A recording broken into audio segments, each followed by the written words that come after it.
'cause I felt this world without you. I feel safer when you're here.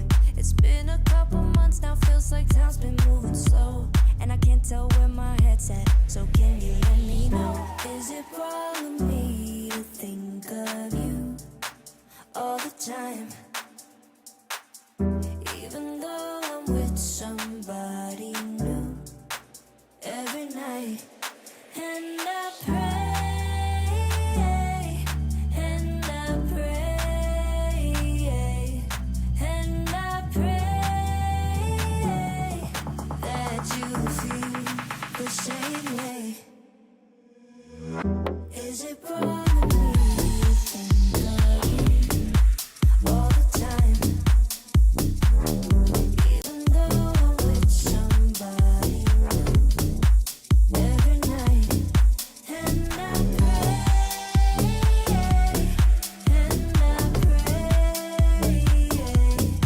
and I pray that you feel the same way.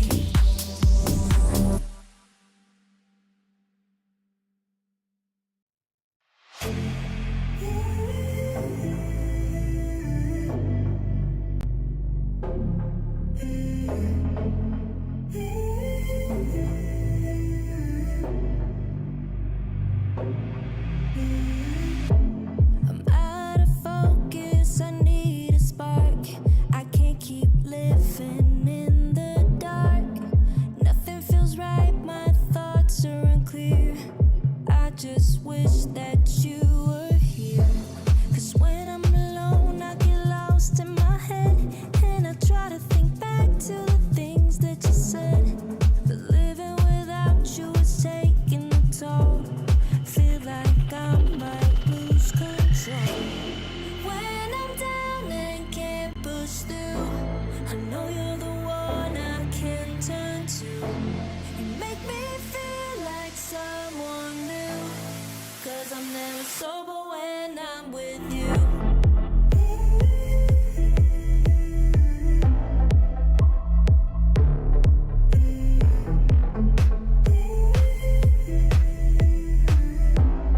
Cause I'm never sober when I'm with you. When I'm down and can't push through, I know you're the one I can turn to. You make me feel like someone new, 'cause I'm never sober when I'm with you. I couldn't imagine where we would be now. I wish we could somehow feel like someone new, 'cause I'm never sober when I'm with you.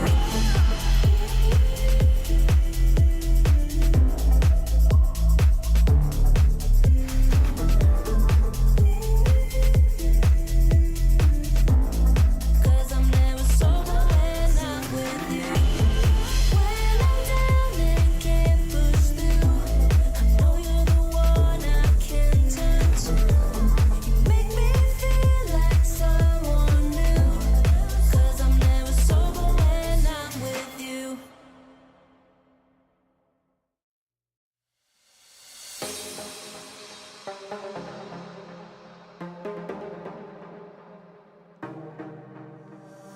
One night together, I can feel the fire. One night together, baby, take me higher. You've taken all my love. I just want to feel your touch, yeah. Oh, it's one night together, baby, take me higher. Oh, it's one night together, I can feel the fire. Oh, it's one night together, baby, take me higher. You're taking all my love, I just wanna feel your touch, oh, it's one night together, I can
Let's love for the night. Slow dance till the sun comes up. Let's touch under lights. Slow dance till we're high on love, high on love. Till we're high on love, high on love. Till we're high on love, high on love. Till we're high on love, high on love. Till we're high on love.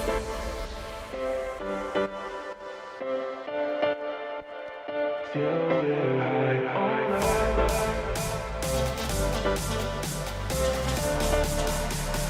Till we're high on love, high on love. Till we're high on love, high on love. Till we're high on love.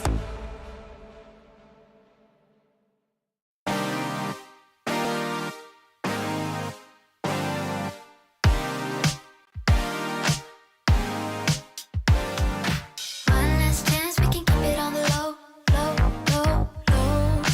Back and forth, we don't wanna let it go, go, go, go. Feels alright, so how can it be wrong? Oh, work if you want me to be yours, yours. Lose control. Give your mind and give your body truth be told. I want all of you. Ooh, I love it when you say my name. Ooh, don't worry, I won't play no game. Ooh, when you say my name. Ooh, I love it. Ooh, I love it. Want you here every minute of the day. You bring sunshine even in the rain.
So you say you got a new one.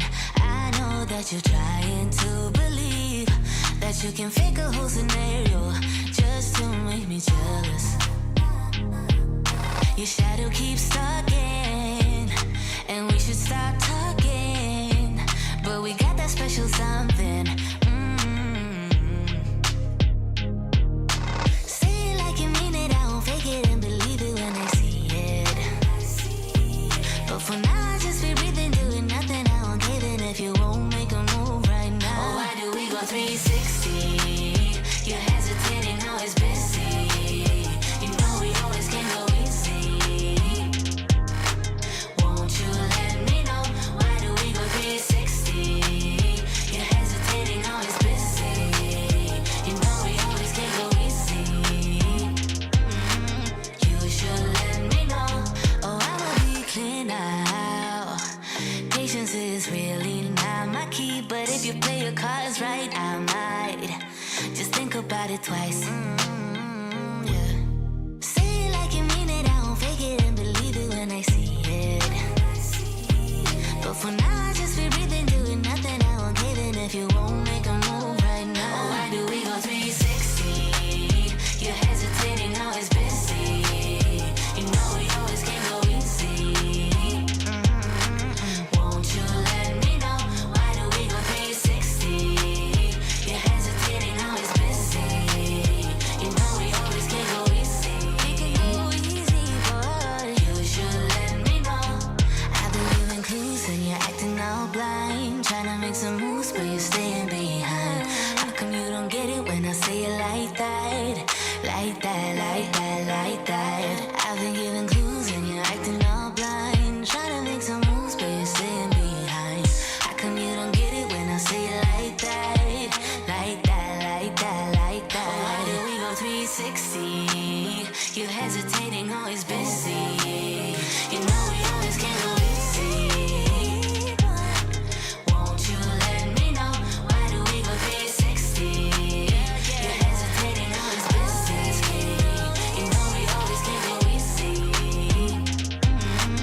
You should let me know.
Hello and welcome to the ESL Challenger Melbourne Closed Qualifiers, the European edition. We have got some exciting games for you today. We have got two games, and we'll get into that in a moment. And to take you through them, we have the amazing Sam, aka Nuke, and myself, Tom Pickering, to talk you through the action. How are you doing today, Sam? Yeah, doing pretty damn good. Looking forward to today's matches. I think that it's going to be a ton of fun. I'm glad that we get a whole 2 matches that we get to burn through as well. There's a lot of talent to be seen. And, you know, it's quite nice to get to cast with you again, Tom. It's been a minute. Yeah. I mean, we've not cast together since end of last year. So my first broadcast of the year, actually. I've been busy with other stuff. But yeah, Melbourne, a classic yearly event that happens, and it's always fun to go through the qualifiers on here, see what teams are going to be able to show up. And talking of which, you know what, let's just jump into the brackets, talk about that, and then talk about, obviously, the actual event itself. So obviously we had a few invited teams in Nine Pandas, HAVU, Koi, and Aurora. And of course, these should be some names mostly that are pretty damn familiar to you. The other 4 teams, Force, Exonator, Spirit Academy, and Lotus, having come up through the qualifiers. So that brings us to a total of 8 teams all duking it out for that one spot at the ESL Challenger Melbourne. That is... It's always a stressful thing, I think. Thankfully, we do have this beautiful lower bracket as well, which means that if you do lose a game, you are not down and out. You still have a second chance. Of course, for us, today here on the D stream, we're going to be watching HAVU Gaming versus Spirit Academy, and then we'll be heading off into the lower bracket a little bit later on. So very, very exciting. Some really good teams here, some really strong talent, and I can't wait to see how they fare. Yeah, I think out of all these teams, you know, we've got a fair few sort of interesting ones, and obviously we're going to be starting out today with HAVU versus Spirit Academy, and then we'll be facing off against the decider of another series there. Do you remember which one it was? I might be going crazy. Yeah, it'll be so it'll be loser of this versus loser of 9 Pandas versus Lotus. Nice. Lotus, not a name. I don't think that is obviously like a household name, one that's come Brand together new recently. Yeah, brand new. Like 2 days ago. Interesting. Very, very similar to Spirit Academy, if I'm right in saying on that front, because we've been taking a look at their roster. They've obviously had to try and pull themselves back together, if I'm right in saying. Yeah, I mean, obviously, a few months ago, they had 3 of their players, you know, taken up into the main roster. Most notably, of course, Donk. Those of you who are not familiar with Donk, where have you been? Honestly. But it did leave a huge hole in the roster. Now, this was some time ago, a few months, but there is... You know, it takes a bit of time to to iron out those issues, and to lose such strong players and to have to try to replace that, fill those gaping holes. It can be a little bit difficult. So, you know, Team Spirit Academy, they've been, I want to say, decidedly tier 2, right? They've really been focusing. I don't want to say focusing, that's not quite the right word. Being an academy team, they're not going to be the top team. They're not going to be tier 1, right? If they were tier 1, they'd be on Spirit. So the academy team is always going to be, you know, positioned a little bit lower with the, you know, forward thought of upward movement like they've just done. But because of the nature of an academy team, they are going to be on a slightly lower rung, a slightly lower echelon. And let's face it, they haven't been top tier 2. That might sound a little bit harsh to say, but they've been on the lower rungs of tier 2. Meanwhile, HAVU, on the other hand, they've been pretty high tier 2. They don't compete in as many tournaments, fully finished roster. They compete a lot in some of the CCTs, but we don't see them terribly often in things like Challenger League, stuff like that. So they have played up against some really strong teams in the RMRs, and they had some pretty decent results. But this kind of circuit is going to be a really big test for them to see how far they can go. Yeah, I'm interested. I've not had the chance to cast HAVU since last year, obviously. There's been a couple of changes with them, but nothing for good, like maybe like 5 months or so, which I think is actually when we last cast them. I love some Finnish CS, so it produces some interesting play styles. Just that whole region, obviously in the Nordics. I think out of the players, like Uli and Otto are the 2 ones I recognize most. And sort of remember casting in the past. Their coach, Zati, as well, a name that I'm sort of pretty familiar with, and he's been on the roster of HAVU for quite some time. But talking of the rosters, and we've gone through the players, let's have a talk through the maps. We have got the veto here, Sam, so let's just dive into what we're going to be seeing.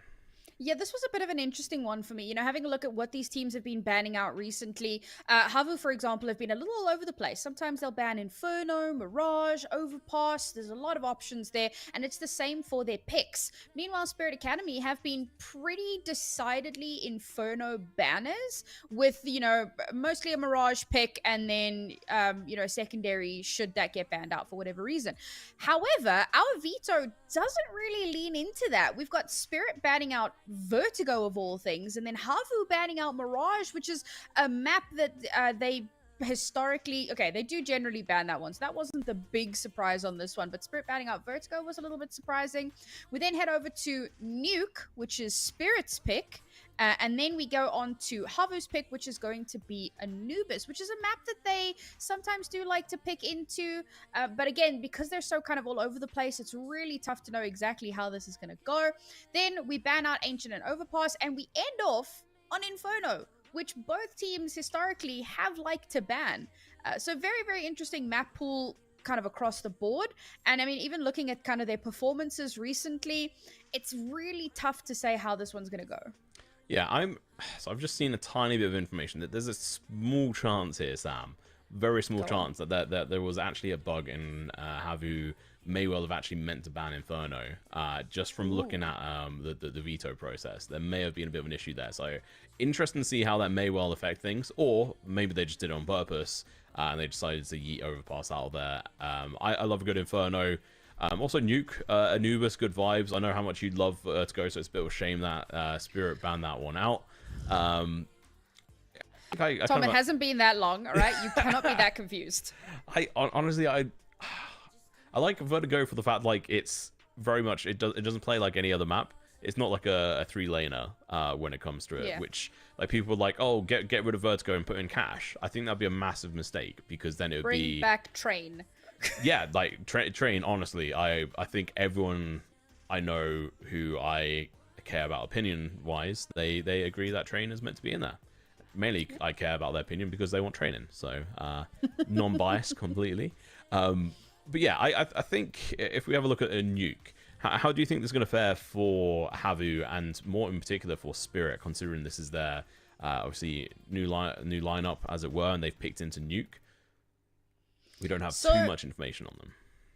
Yeah, so obviously with them picking into Nuke, I was saying this the other day in one of the ECL games. You know, there was a team that hadn't had a lot of playtime on a particular map, and then they picked into it. I was like, generally, what that means is that a lot of work has gone into this behind the scenes. So you cannot completely count them out just because you don't have all the information in the world on it. That being said, Spirit picking it means that HAVU are going to get to start on that CT side. HAVU currently have a 75% win rate. Now, that is across only 4 maps, but that's still a terrifying statistic, whereas Spirit have played 6 and only have a 17% win rate. Now, I don't want to put too much into stats. I know a lot of people kind of tune out when they hear numbers on a broadcast, and that's fair enough. But to put this more you know, in a more fluid manner, historically, Spirit suck on this map and HAVU don't. So there's a little bit of concern in that one. But like I said, very often when this happens, it's because there's something that's happened behind the scenes, something that's been going on, work that's been going into this, you know, stratting that's been happening, big changes that have been made. That's the hope. Whether or not that comes to fruition remains to be seen. Yeah, and so I just had a quick look over over a 6-month period instead of the sort of previous 3 months. It goes from 5 to 8. Like it's not a massive difference in regards to how much they've played this map. The percentage goes down to 62.5%, which like, you know, solid 12.5%. But the teams they've won on it against aren't anything like crazy. I mean, they won against Gamer Legion and I say that, and Ents during their highlight period as well, which is what we were probably going to get into at some point. Is the fact that they beat Ents during the highlight period at the end of last year, 13-6, but it was a best of 1 for different tournaments. So but aside from that, nothing too crazy. And I mean, they lost against Furia 13-1 on the map. Yeah, I'm interested to see what Spirit are going to be able to pull out, especially the fact that they were able to produce and find talent that is donk. Like, imagine if all 3 of these players somehow turn around and like, yeah, we're going to donk it. It would be absolutely insane. But we have got the first game, the first map. Never mind, I'm being told by production we haven't quite got it up, so ignore me what I was saying there. We can carry on bantering on around these 2 things. And looking at the other maps here, obviously the second map, Anubis, how do you reckon that's going to fare? So, first and foremost, I'm just happy that I get to watch Anubis. It's one of my favorite maps, so looking forward to that one. But in terms of how it's going to go, and this again is a really interesting one because HAVU have played this a sum total of 1 time in the last 3 months. Did they win it? Hold up, I'm gonna just double check that one. They did. They actually beat Ents Academy on that in overtime, 25-23. Insane series. So, I mean, they won it. They're feeling relatively confident on it. But again, for Spirit Academy, played it 6 times, and they're kind of 50-50 on this one. Sometimes they win, sometimes they lose. So, tough to say, honestly. I think that this is a very similar, you know, concept to the whole Nuke thing, where HAVU have clearly put some time in behind the scenes, and to have pushed the Ents Academy that far, who knows, right? How telling can that really be? I was saying that HAVU feel like a little bit higher on that quote-unquote tier 2 scale, so that might be a really solid indicator that it's going to go well in their favor, but it's hard to say, and I'm looking forward to seeing what's actually going to happen. Yeah.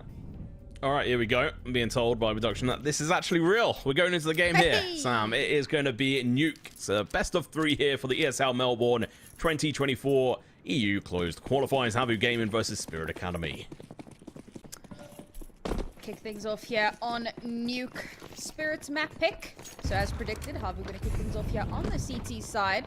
I do see a couple of dualies in play here, and it looks like we're going to be running straight into the bomb ramp. Yeah. First 2 kills going to be popping off. Keegan going in for some revenge. Ro's going to have to jump back down and towards ramp. He's going to get chased down. Managed to find one, but he's going to be limited amount of bullets. 8 bullets left. He has to hit all the shots, but unfortunately for him, Keegan able to get a last bullet on him. Leaving it in a 2 versus 3. Rotation from Banjo up through vents. Coming here to support his teammate Uli. They're limited on information here, Sam. At the moment, never mind. It is now being set in motion. They are pushing, and Magno with the straight-up headshot. Bomb is going to get dropped onto site. They're going in for the plant now. Banjo left in a 1v3. Pressure going to be coming through. He's on her at the moment, waiting for them to walk into his crosshairs, but no, he misses the chance. He was aimed elsewhere, waiting for a rotation around the silos, and his head is found and chopped off. Great start there. Was looking a little bit dicey. Moving in towards ramp there, having a little bit of a stack waiting for them to walk into, but they do a very solid job of making sure they win out that round. And now, gonna be a nice little buy for them. Big spend coming through. Obviously, you want to force up into this. You want to have as much of an advantage as you possibly can, despite the fact that it's anti-eco, right? Like, you want to kind of stake your claim and make sure that you can go through with as many guns saved as humanly possible. For HAVU, however, full save makes a ton of sense. Down into Wall Secret they go. Should be easy peasy. Don't really think we should really expect anything special from this whatsoever.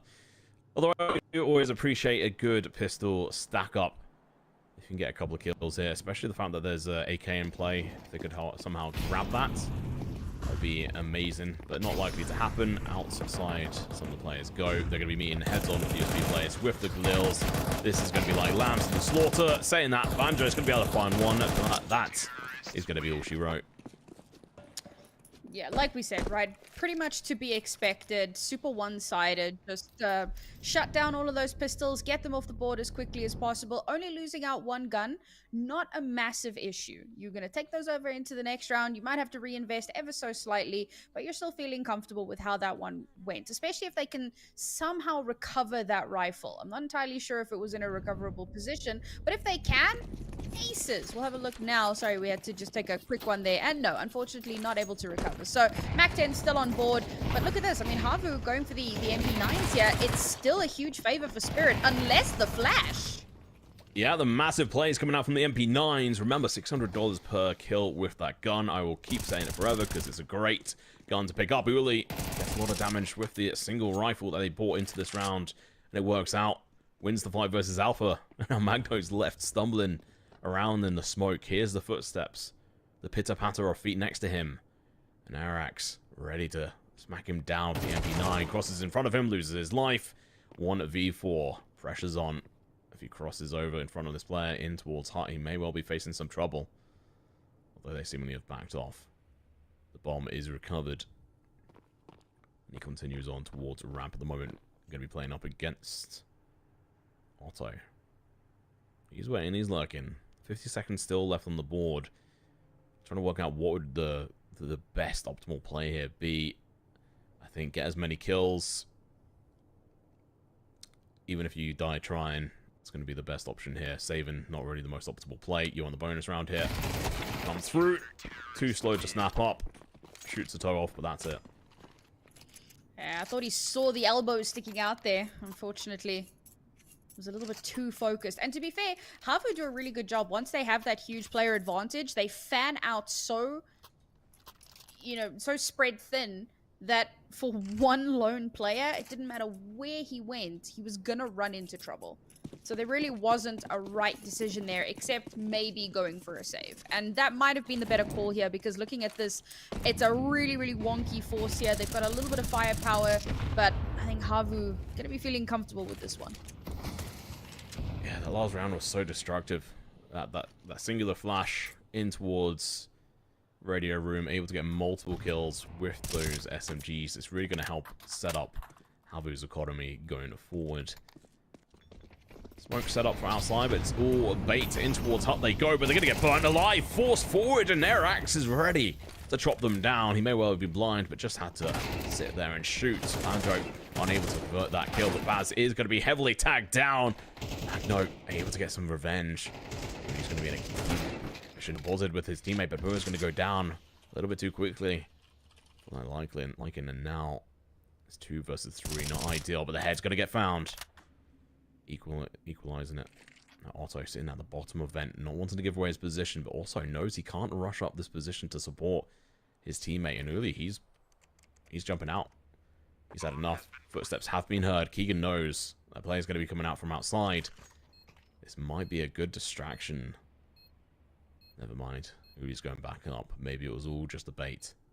Magno's going for the long rotation here, Sam. This is, you know, risking it for the chocolate biscuit if I've seen any.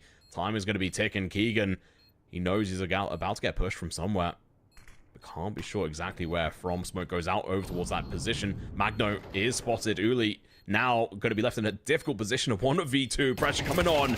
Shooting down. Unable to connect the shots. Really well played by Spirit here. Yeah, a bit of a weird one when it came down to the 2v2 there. You had one kind of chilling towards Secret, taking their time to get back to the rest. And there's an attempt at a pincer being made there, but it just kind of falls apart a little bit. I think the buddy system might have worked out a little bit better, but unfortunately by that point, you're already so far away from one another. It's just a bit of a spaghetti on the floor in that one. But Spirit going to be happy with that, and this is really crucial for them, because for this T side, getting so many rounds already, it bodes really well for the second half. Yep.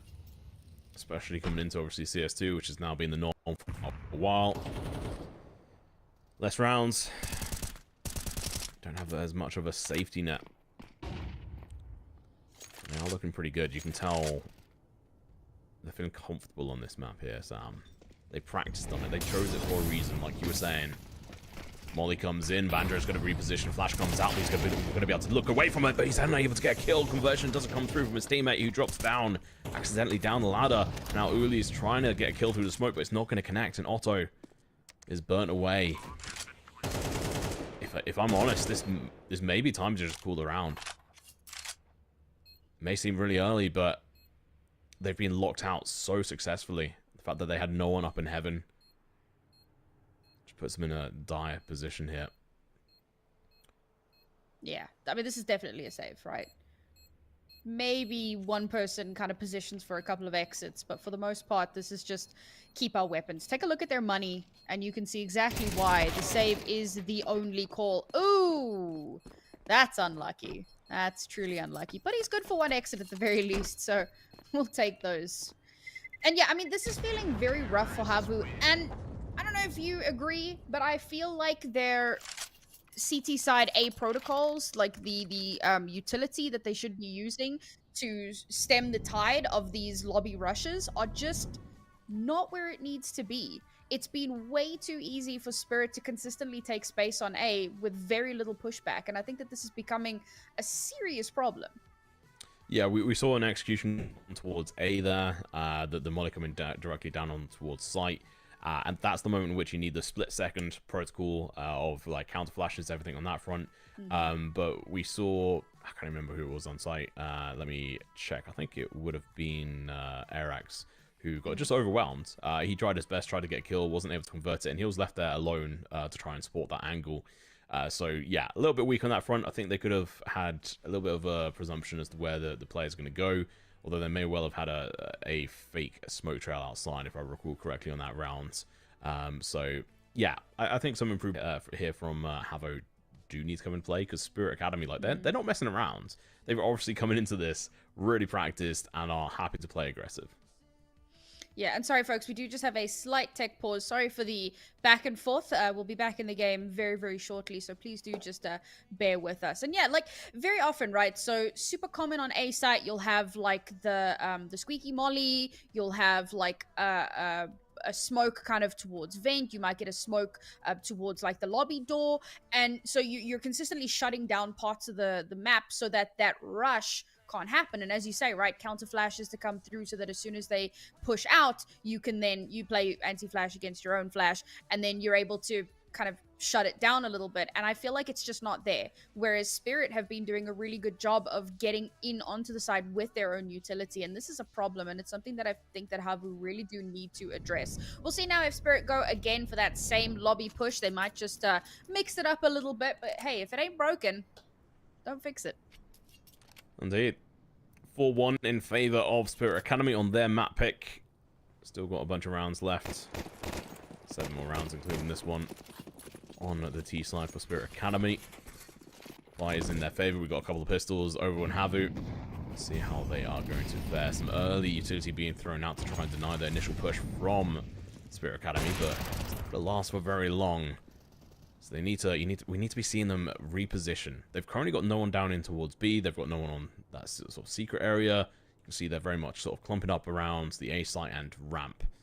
It's maybe an indicator that, hey, if they go B, it's theirs. But Baz may well be able to try and get a trade as Magno has gone down. Airax with this MP9 sees the barrel of the gun, takes the pre-fire, does a lot of damage, but no kill. But the position's known. Boo is going to be peeking around the corner. P250 in hand. Too slow, misses, but Otto confirms the kill. Now down towards B they go. Rotation may well not be fast enough here. Door's already open. Keegan's ready to push, but Otto is fast on the trigger.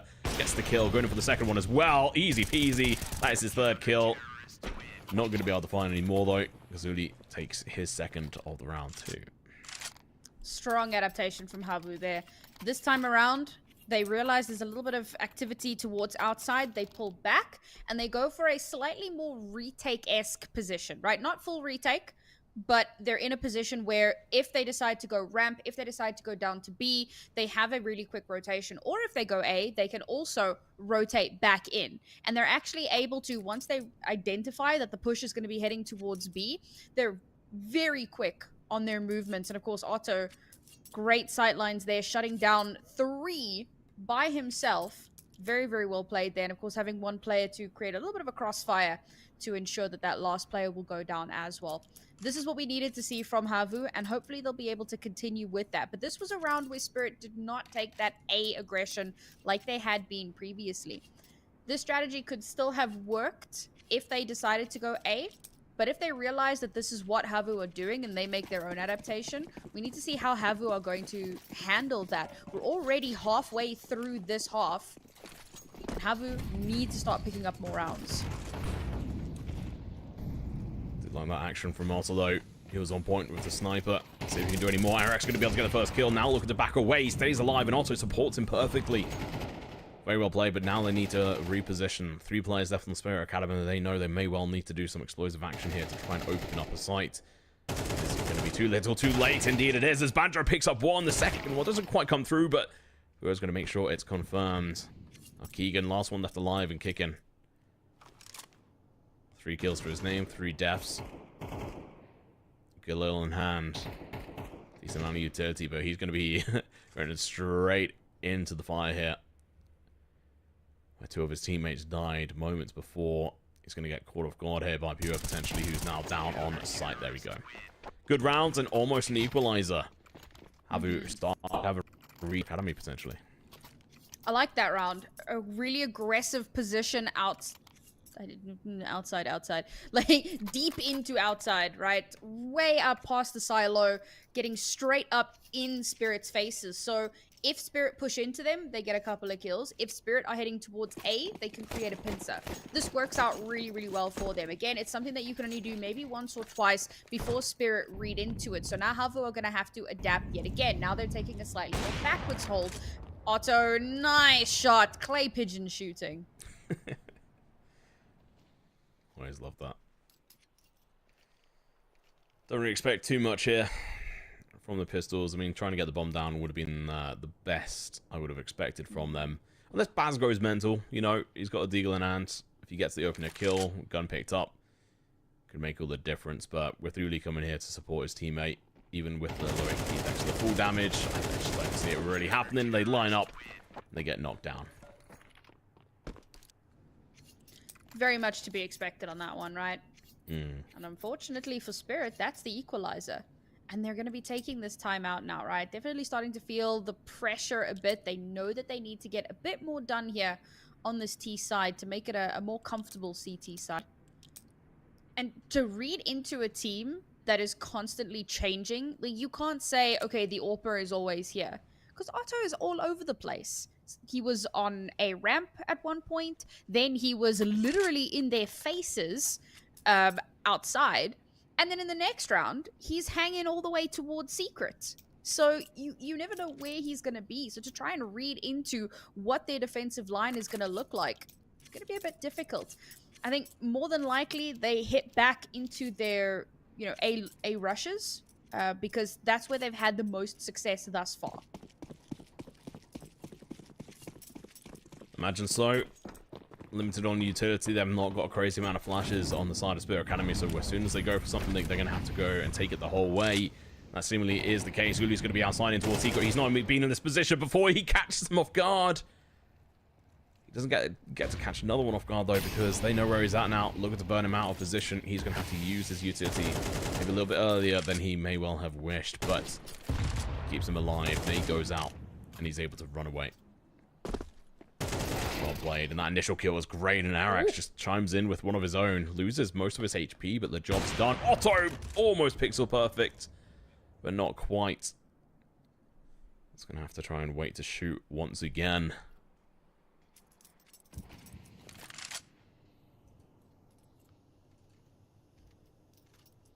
Felt like Arax had no right getting that kill, I'm not gonna lie. But now it's gonna be a posture back towards A. It's worked before, but they are man down. Yeah, and Uli's got a good position. He has given up because he wants to hold a little bit of a tighter formation here alongside Arax, so I think this may well be them trying to go for the drop down, but it's not going to work. They're being delayed. Molly's going to be burning long. It's going to leave them on a very short amount of time. Arax, all he has to do is get one kill here on the bomb holder, and then maybe all they need. A Banjo's repositioning. Baz gets the first kill. The pre-fire's coming through. He gets the initial kill, but drops a little bit too early. Uli with the trade, and Keegan's left alone. 1v3, and Otto gets another kill here. First on that round, but he's got plenty so far this game. Even if it is just 7, most of them have been with that AWP. Yeah, a bit late in the round to decide to make that A hit.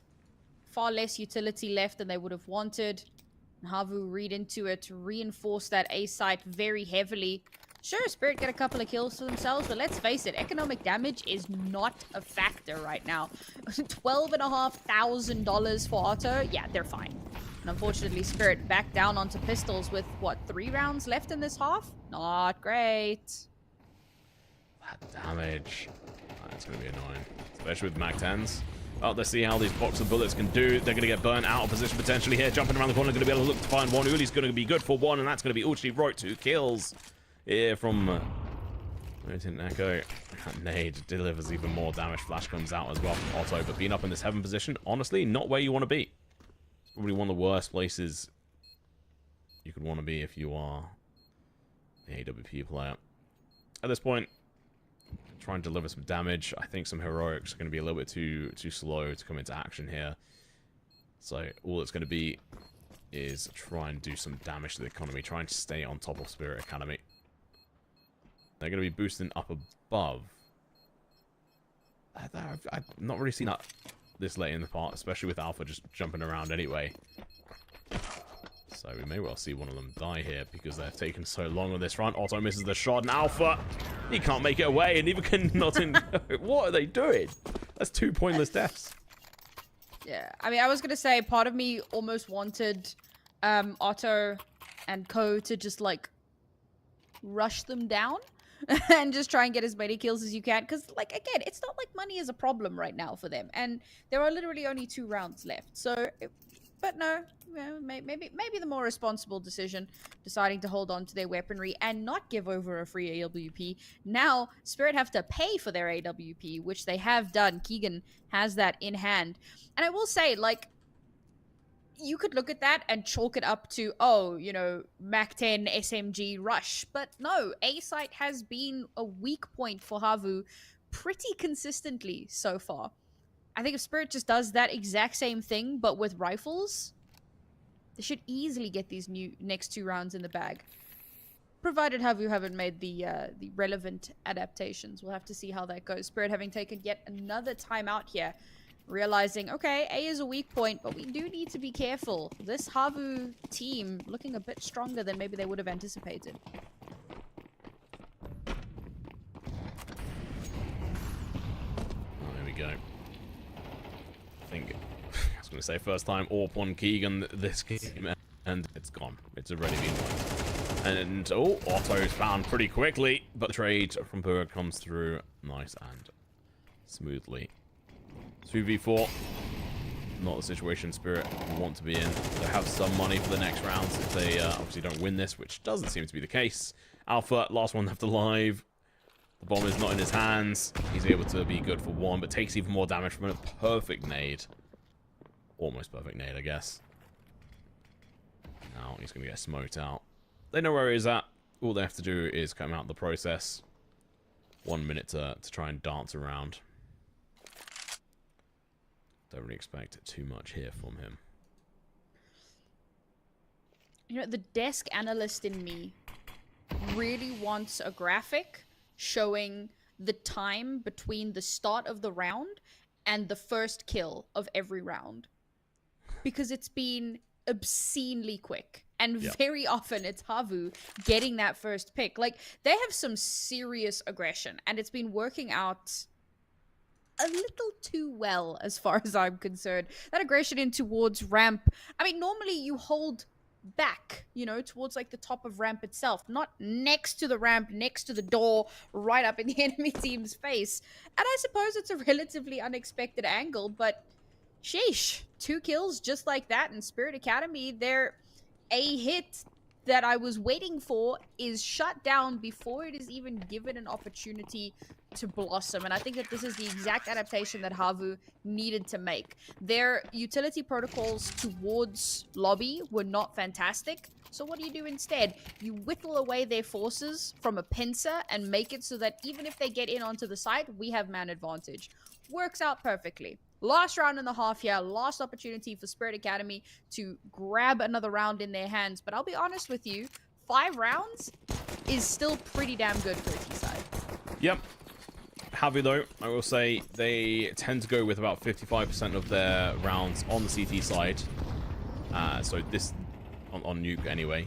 So this is actually looking pretty good for HAVU. I'm not gonna lie. This tends to be where they sit quite often, and Pereira's going to be meeting head on with them. He's going to be out bullets, but he still picks up 3! What a monster!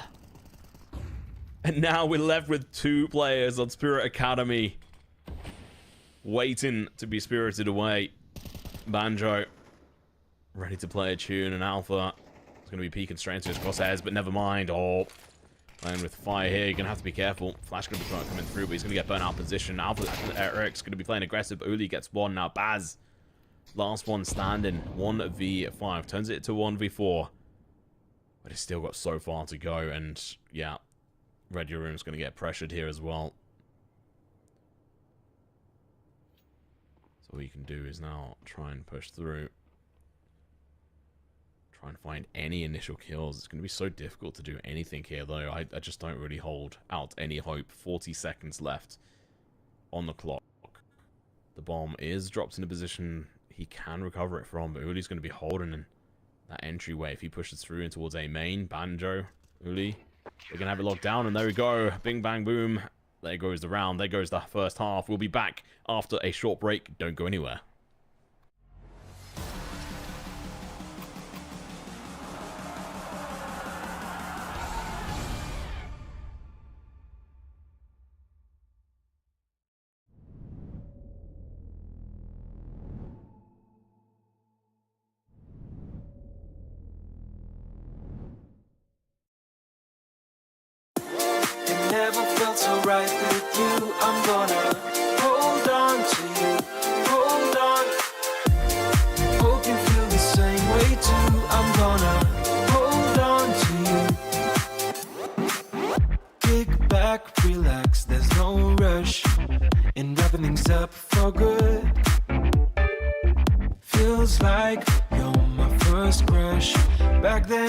neighborhood. And higher we fly, admire the beautiful things you do.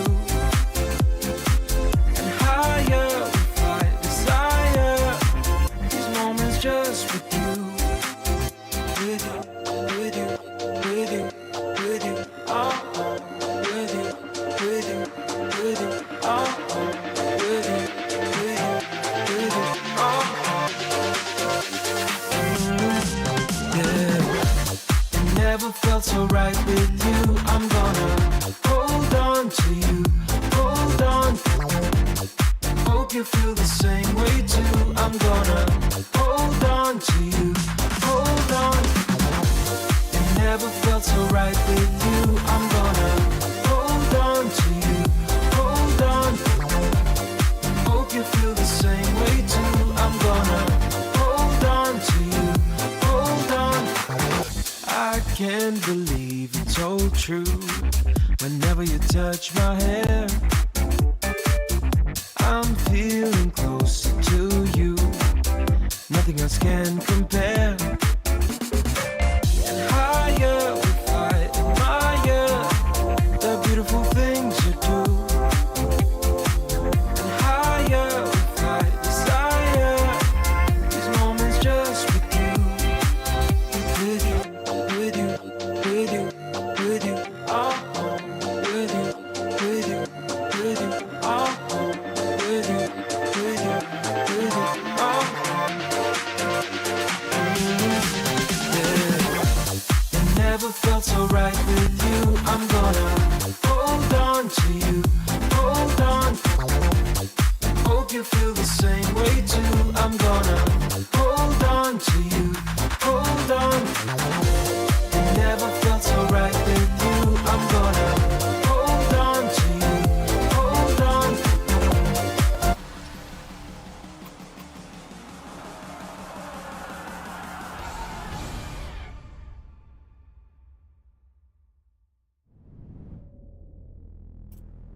Well, a reasonably close first half, 7-5 in favor of HAVU Gaming on their CT side. Spirit Academy not going to be too upset with 5 rounds on the T side. Now they have all the opportunities in the world to bring this back, but can HAVU keep things in their control? Definitely going to be a spicy one here. Smoke outside the initial giveaway as to where they're potentially going to be going. Might well allow them to just push straight out and towards this position. Alpha going to be holding down this courtyard. Missing the initial shots. It's going to allow a player to cross on over. Maybe even another one. Yep, the glass is going to be smashed. And the headshot does eventually come through. Otto loses his life. Uli trying to decide on where he wants to go. Echo is already going to be making his way down Alpha. Loot finds another kill. Keegan's going to get shot in the back there by his own teammate now. Keegan going to be able to try and take multiple kills here. Finds 2 with the Julies. Flash going to be coming through. Oh, Uli, last one left alive. May well be able to get a knife kill. He's going to be sneaking up behind them. Goes in, gets the shank. This is the jail yard. Yeah. That is going to make all the difference in the future here, Sam. That extra 1,000 is huge. Peeking around, though. The Julies going to be far too much. I appreciate it. I just want to mention the reason why Alpha was shooting that glass was to try and create a distraction away from where Keegan was. It worked, even though he did.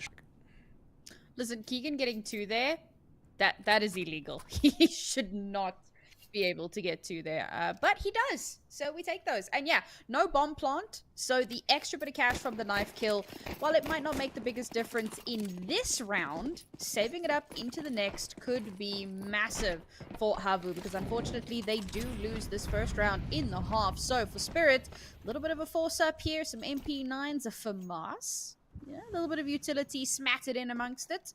We'll see if they can get themselves to an even scoreline now.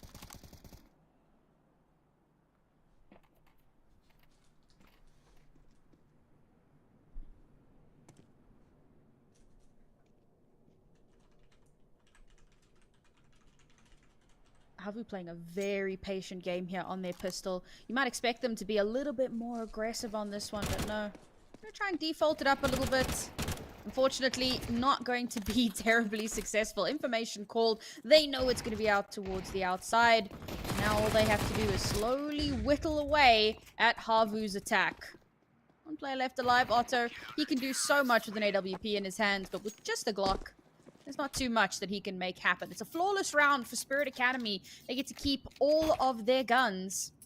And they'll come into this round feeling confident. AWP already in the hands of Keegan. Now, we did see this in his hands on the T side. Unfortunately, he didn't really have the chance to use it. So now we'll get to see what can he get done with this boomstick in his hands.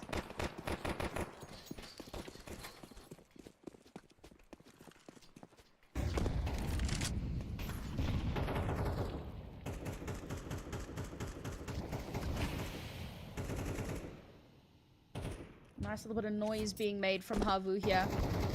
Trying to bait some rotations if they can. Get that early information. Good bit of util from Spirit as well to deny some of those sight lines and slow down any potential rushes. Yeah. Hopefully my mic's back now. I know we had a little bit of silence there. Let's move on. 7-7. Boomstick from Keegan. I want to see more out of it, like you were saying.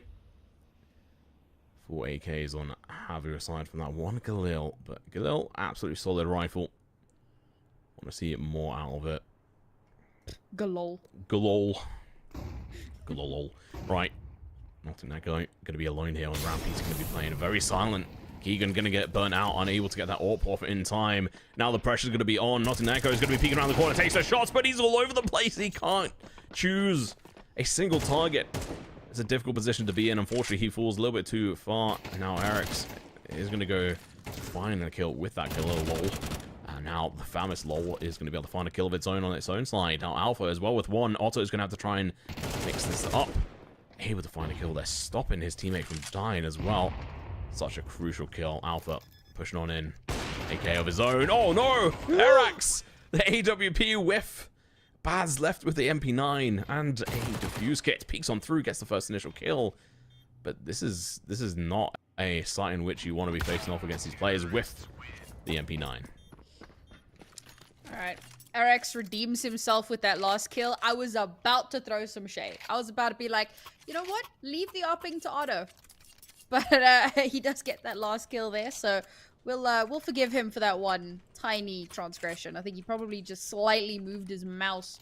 Something so small. And it could have cost them dearly, but they do recover. And that means that they will wrestle back the lead in this map. This has been a really solid defense from Spirit Academy so far. They're going to have to get a lot more done with it as now we go for, ooh, aggressive push towards outside into the smoke. Oh my god! Spam that deagle. Well, for the man advantage, firepower not so much going to be in their side. Could definitely be doing a little bit worse for wear here if they're not careful. There's going to be a... There's no recovery yet of that gun. It's going to be difficult to do so. Udi's going to be backing up. Oh, the headshot comes out and he drops to Baz with the USP. He was left alone out there for far too long now. Banjo is going to have to try and deny them the ability of picking up these guns. Got a pack of pistol users here, chasing them down. Magno with another one this time. Doesn't need to spam it. Just a single head tap. They are going to be infuriated by this. Chasing this player down around the silo. We're going to get shot from multiple positions. All he has to do is peek around the corner.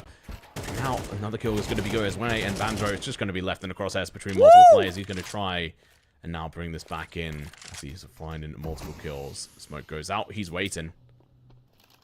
Neko isn't falling for it though. Here's the bomb getting tapped. He doesn't even have to do anything. Easy shot through the glass. Picks up the AK, and what a round.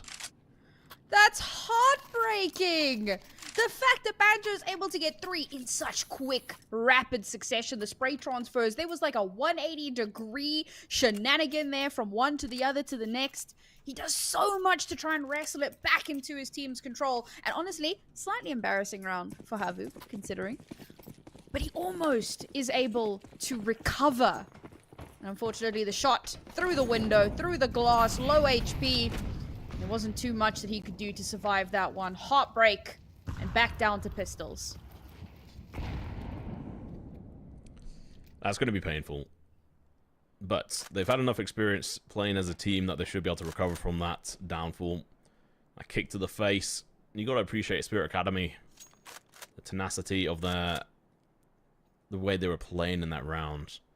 The fact that they started off with just a spam through the smoke from Magno. Gotta love it.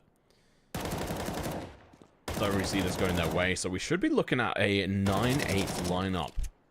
Spirit Academy might just be able to try and find the betterment of HAVU here. There we go. Ooh. The one upgraded pistol finds a kill. So he at least, you know, recovers the $300 he invested into that round. Unfortunately, not much to be said about that one. No. Which is fascinating because we literally just came off of a thrifty into a round where the pistols don't win. You know, literally night and day scenarios there. With the Spirit Academy, that was a very easy round to get themselves through. 4 buys across the board here again. Keegan hasn't really had too much success with that boomstick just yet. I'm waiting for it. I am a stereotypical op fangirl, and I have not been pleased in this map. No, I mean, Otto's had some good kills, but it's nothing too crazy. The smoke being abused there. He was back off in time. Bandra peeks around the corner, going to be able to find one, but the trade's going to be coming through from each side. Pua going to be good for one, but turning his back against Not an Echo might just get caught off guard. He turns around, takes a single shot, but it whiffs off into the air. I thought that would have been an interesting push, but good recovery coming out from Spirit. And now HAVU going to be spread across the place here. Now I'm going to plant the bomb on that B site. A little bit secure in this side. Oh, Uli, gonna have to be careful. The boomstick is taking some initial shots. He's gonna have low bullets. He taps away. He misses far too many. He's gonna be able to peek around the corner, gets the kill, and also the AWP for Otto. Oh, that was shenanigans. That was shenanigans and a half. But ultimately, it's HAVU. And this was the thing, right? Like, I'm watching this shenanigan going on. The 3v3. And the entirety of the remaining HAVU squad are on B, and Spirit are still having a tea party up on A. And it isn't until the door is opened towards site that they suddenly go, hang on, bomb gets planted, and unfortunately the retake not as clean as it needed to be. HAVU Gaming bring this back to an evened out scoreline. It is neck and neck here so far in this first map. Really tough to say which way it's gonna go. We're still in full buy territory. Otto's got a AWP back in his hands. Man, there's no way you fell for that a second time. This time he doesn't get to survive either. Oh, that is hilarious. I do love that mechanic. It's so good. Yeah. All right. Magno's going to be in a decent position here to try and counter any sort of initial pushes down in towards B. Spirit looking pretty good. HAVU on the other side, not so much. They've not really been able to take too much there. I mean, obviously outside in the sort of courtyard area near red, sure, but they've kind of been given that space, especially after there's been a singular kill. Pura going down, who has been a heavy hitter for their side, and meanwhile, Not an Echo is going to be going exploring with Alpha. And as soon as they have this information, look, they're just repositioning. They know what they need to do. I would be very surprised if HAVU are able to convert this over now. Unless they do a little bit of a fake and just push up in towards that A site. Which it seems like they may well be trying to do after causing a little bit of a diversion. Question is, will they be able to do so safely? Baz, Alpha, they've not rotated yet. There's also a player down in towards Hell. So this could quickly go badly for them. Cleaning out the site, going in for the spam as well. The headshot comes out, not sure where from. Bomb's going to get planted. Molly out on towards Heaven. AWP going to be holding that. The A main position. Boost going to be coming up in towards that Rafters position, allowing them to lock this site down. But unfortunately, Not an Ego able to get that initial kill. Nade's going to be coming through. Aerox going to get heavily tagged. Alpha's going to be able to get a kill of his own. Keegan onto early. Now it's going to be Aerox. Last one left alive, but Keegan, the boomstick comes out. One after another, Sam. We may not have seen it from his perspective, but more importantly, we saw it from the clutchies position. Aerox, who was unable to find a kill there. Yeah, I mean, this was a great recovery from Spirit, it felt like. And I use the term recovery very loosely, right? Great retake. get that first opening kill, have that numbers advantage. They don't make the same mistake twice. They reinforce that B site just in case. And HAVU Gaming start running out of options. Bit of util starts to come through. And yes, HAVU get onto site. They get the bomb down. They get that extra little bit of cash. There's not too much more that they're going to be able to get done there. Their post-plant positioning, not ideal. And it doesn't help when you're losing your duels. Oh, Ban's going to get burned alive, but he's going to be in a good position to be able to find 2, almost 3. Alpha cleans up the 3rd. Uli with the Tech 9 is able to get a kill, picks up a rifle, but it's not long before his life is taken. Good round from Spirit, able to recover that first initial kill there. Baz was so crucial. Potentially the penultimate round here. Spirit winning this will put them on map point. And this is what we were saying, right? Getting those 5 rounds in the first half makes such a big difference. If they get 3 rounds, our score lines are completely reversed here, and it's HAVU staring down the barrel of winning out this map.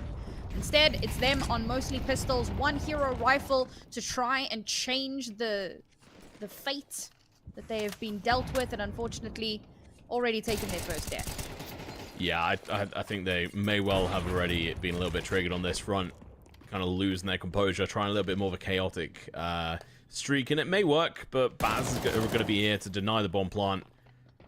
Should be looking at this as the penultimate round, I would imagine. Obviously, Eric has something to give, but it's not going to be enough. Baz the denier. Losing only 1 player there, and the AWP was recovered. So overall, who cares? Good round there. Yes, who cares? And now we're in, potentially, the last round of this map. Spirit, that's what I was saying, man. Just because they didn't have the greatest stats on this map prior to coming into this, doesn't mean they have not been training for this day. I can hear that Eye of the Tiger montage going. They were ready for this. Maybe not as clean as they would have wanted, but a win is all they really need. So now we're going to see a little bit of presence towards outside there. Oh my god, Arax just like sneaks up. Oh, through the smoke they go, not finding each other. So Uli's passed through undetected at the moment, and Eric's already going to be up. Nothing there goes like, wait, hang on, I swear there should be people around here. Why is there no one here? This is going to be a very similar situation as the before, where they suddenly hear the bomb going down and being like, wait, how? So, imagine we'll be experiencing that in a second here. Alpha is a molly down below. I mean, they already kind of knew that they've lost control of this map. They're going to have to go in for the retake. One problem after another. Uli finding that initial kill. Tries to switch out to utility. Realizes it's a bad idea. Rifle doesn't quite work either. 2v4. And too late to call in for a save as well. Nottingham might well try it, but he's going to get cut off from above as Eric's finds the kill as we, for some reason, switch over to Banjo's view. Fortunately, not going to be the kill cam. Baz, last one left alive. Not really going to be anything to be said here. 10th round on the board here for HAVU. Is it too little too late though, Sam?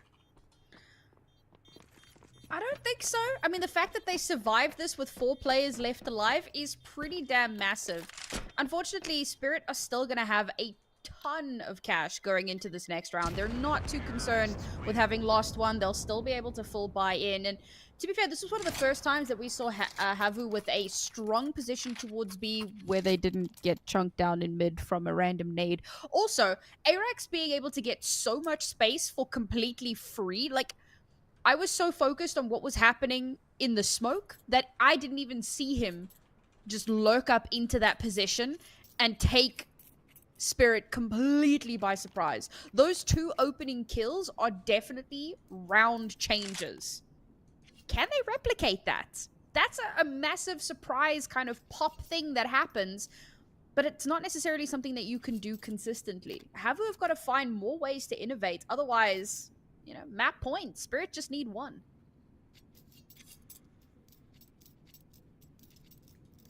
Is all they need. The pressure is on, and such a young team such as Spirit Academy, they've only been together for such a short time. Are they going to start to show cracks under this pressure, or will we be seeing some diamonds being created, similar to the likes of Donk? Although I don't think we'll be seeing another Donk in a long time. The last one prior to him was Monazy. True. Let's see what we've got here. Spirit Academy, I think, are going to be able to pull it back on this front, but let's just let the game tell its story. Bad's going to get burned alive. Voodoo's going to be deep onto the side already, but he can't quite find a kill. Banjo's going to be good for one, but Magno going to be able to go in for the trade here. Bad's going to be hidden on this position is so well, but Keegan's going to have to drop down. He gets killed. Bad's going to be able to go in for 2, maybe even a 3 kill here. The triple could be huge. It's all he needs, but he's going to be out of bullets waiting for his teammates to come through, but it doesn't matter. He's going to be looking to find the kill, unable to trade it in. Now, Arax, last one left alive. He was nowhere to be seen whilst his team were deep in towards A site. If he'd just been there to support Uli, this could have been a different matter. 1v2 for this map. Clutch situation, the pressure is on. Peeking around the corner, doesn't quite see Not an Echo, who is now going to be playing around this position. The bomb recovery not really going to be happening here. The peek through, he doesn't see the rifle. 30 seconds remain. Peeking out, he's going to have to peek up in towards heaven. He's going to be putting himself in a almost pincer position. Peeking around, gets the first initial kill. Now should know whereabouts the last player is. He's got a molly as well. This is huge. This may well allow him to put the pressure on. He knows the player's peeking around the corner. He goes for the spray. He gets it, Sam! Clutches it through. And now we go through to the final round before potentially overtime. No, Tom. I wasn't even worried, all right? So that is what we in the biz call a late lurk. Really late lurk. Omega late. So late, in fact, that he almost missed the whole round. But wow, what a recovery. What a great job of isolating those 2 duels, of creating a little bit of a distraction so that he has the advantage when it comes to that 1v1. Unbelievable clutch from him. And this is really important because they've done significant damage to Spirit's money at this point. So it is going to be a very broken buy from Spirit. Definitely a force, but still very broken, right? 2 MP9s, a deagle on the AWP player. It's just not ideal by any measure. There is a world in which this goes OT, but let's remember that the team now on a broken buy is the same team that had a full eco and won it. So there is every world, and you and I have casted a few eco rounds that turn into map win rounds, which is devastating, but also kind of funny. So we'll see if Spirit can replicate that, or if HAVU will take us to that OT. Probably the slowest time we've seen it takes for a kill to come into the round, Sam. Usually we've seen at least 1 dead by now. True. So that is a change. Magno going to go out in towards this secret position. 1 of the 2 rifles. There's no utility on him. No utility on Baz. They've got 3 smokes in their midst. 2 now. One's been dropped off. Second one as well. So all I think HAVU needs to do is just wait for the smoke to dissipate. And then they can go for the execute. Magno, he pushed outside. I hadn't even noticed. He sneaked. But only to his own demise. The first kill is going to go in the way of HAVU. Now they're pushing towards Ready Room, looking to be coming through. Not an Echo is going to be in a good position. Flash could come out. Although it's only Alpha, I think, who has one, so they can't even flash this into this position, which means they have to go in dry. And Otto, he's ready and willing here with the rifle to lock in some heads. Arax loses half his HP, not even sure where that's from. But waiting around the corner, he's distracted. Arax drops down, gets the headshot, and now they push on to the site. We may well be looking at overtime, but Baz, Not an Echo, looking to try and deny this as well, but they lose control of the site, and now it's going to be down to 2. Keegan and Co. going to get absolutely obliterated, and overtime is on the cards.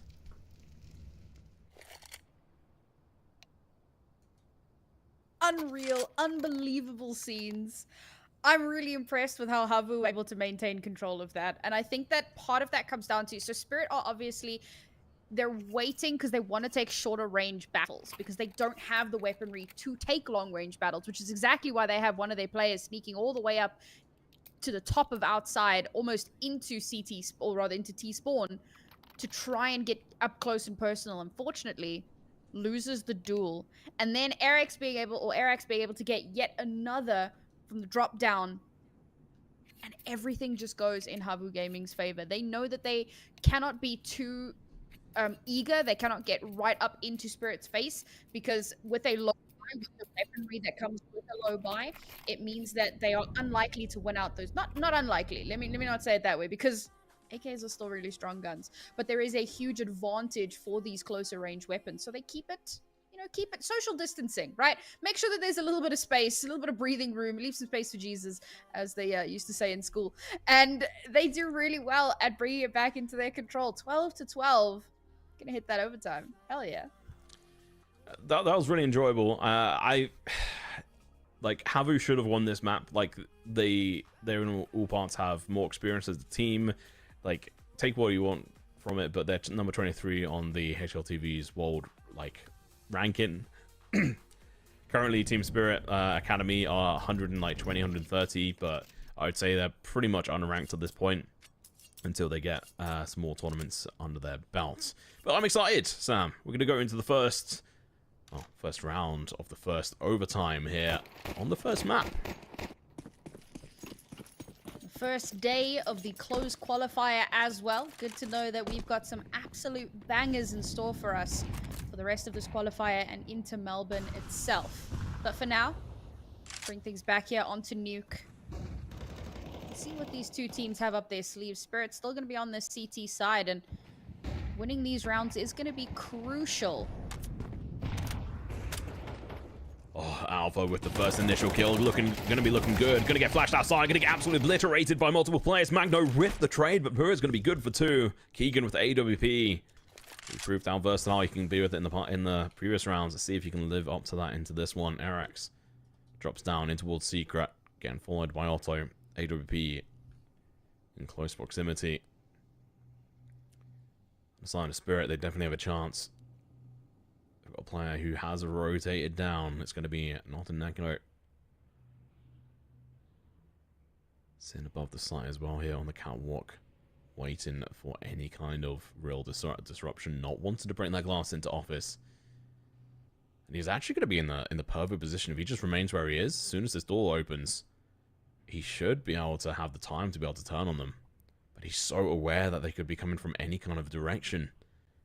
30 seconds left on the clock. And here they go. Door opens and out they push. He loses the duel.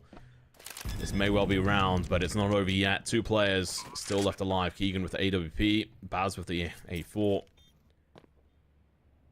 There you go.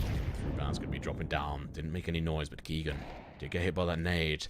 May well be position known now, but Otto's going to be in a firefight with Baz. Up close and personal with that AWP. Switches through, gets a kill, and now Keegan's being spotted. I think he was originally noticed thanks to the single point of damage done via that nade. It does give a sound cue. Great communication though, right? As soon as that kill comes through from the Tech 9, as one does, a little bit of jump spotting there, a little bit of peeking, and Keegan gets spotted. Information given over to Arax. Arax reverses ever so slightly, and we'll get the final kill of the round. And the reason, so I was saying just before that round started, these rounds are going to be crucial for Spirit, because as well as they did on their T side, CT was definitely the stronger side. So not winning these rounds is going to make things difficult when we swap around.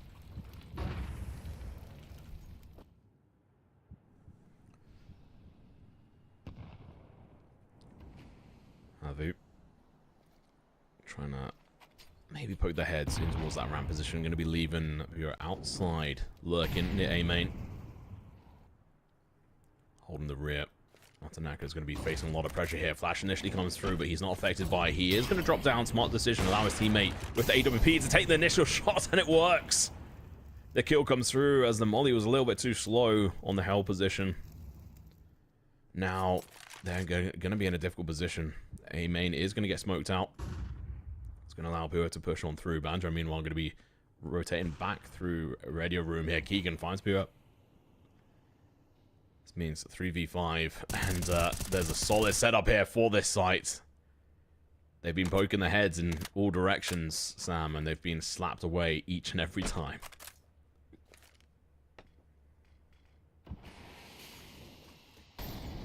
Smoke. Not going to give them actual physical cover, and Magno's going to be spraying, trying his best to find something. The nade comes through, but he just delivers more damage until Banjo shoots back, gets a kill. It's not equalized yet, and they're so heavily damaged. Uli and Otto, they're single shot away from death. Banjo Oh no, Baz, he finds two of them in Alpha. He just jumps up the vent and says, hello, I'll be having one of those.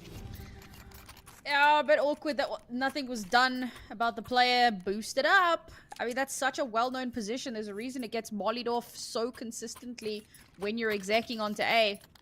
And as they try and cross their way down into vent to get themselves down towards the B site, they don't check it. And it costs them dearly. However, that round had already started quite rough for HAVU.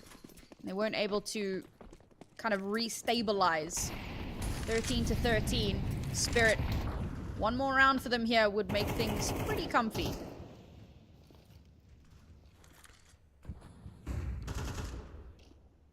See if comfort is what they need, but honestly, I think with Keegan, he's kind of come alive. He's not got a crazy amount of kills. He's had high impact ones, similar to Otto, although I think Otto's only had maybe 5 kills in the past, like 6 or 7 rounds. Not been that exciting for him, not that easy. Just might need to pull himself up by the bootstraps, get back in the game. Minute left rather. Uli is waiting and peeking in. Ban's going to be sitting up above on the catwalk.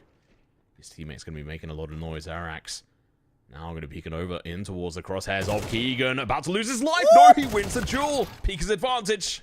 And out in towards ramp, he gets dropped. Advantage now going to be on HAVU's side though. And they've actually caused a massive fake here, as they're now going to be down on towards the B site. Nothing Echo knows that there's an AWP still in play somewhere, so doesn't want to over invest. But they need this round. But Uli's going to be protecting the ventway, so they can only go one position, and that's going to be from that ramp spot. 2v4, difficult, no utility. They've got 2 kits. Shot comes through, Otto gets the kill. 1 left. Easy peasy lemon squeezy. Pura finds his second kill. That is a fantastic first half. It's going to leave it fairly spicy as we go into the second half of the first overtime. Okay, that kill from Arax, that swing, that's illegal. No Pika's advantage has become quite a thing. I say become. Since CS2 released, it's been a bit of a thing, unfortunately. But, I don't know, man. Monacy hits that. So toxic. Maybe a rough comparison. As HAVU get themselves into the lead once again, back on the CT side. 2 rounds is all it takes. Spirit have a lot of fight in them. They did well on this T side, particularly towards the end, but so they can keep that going. HAVU not really looking to give an inch here, and there is an AUG, and I can die happy. Alright, well.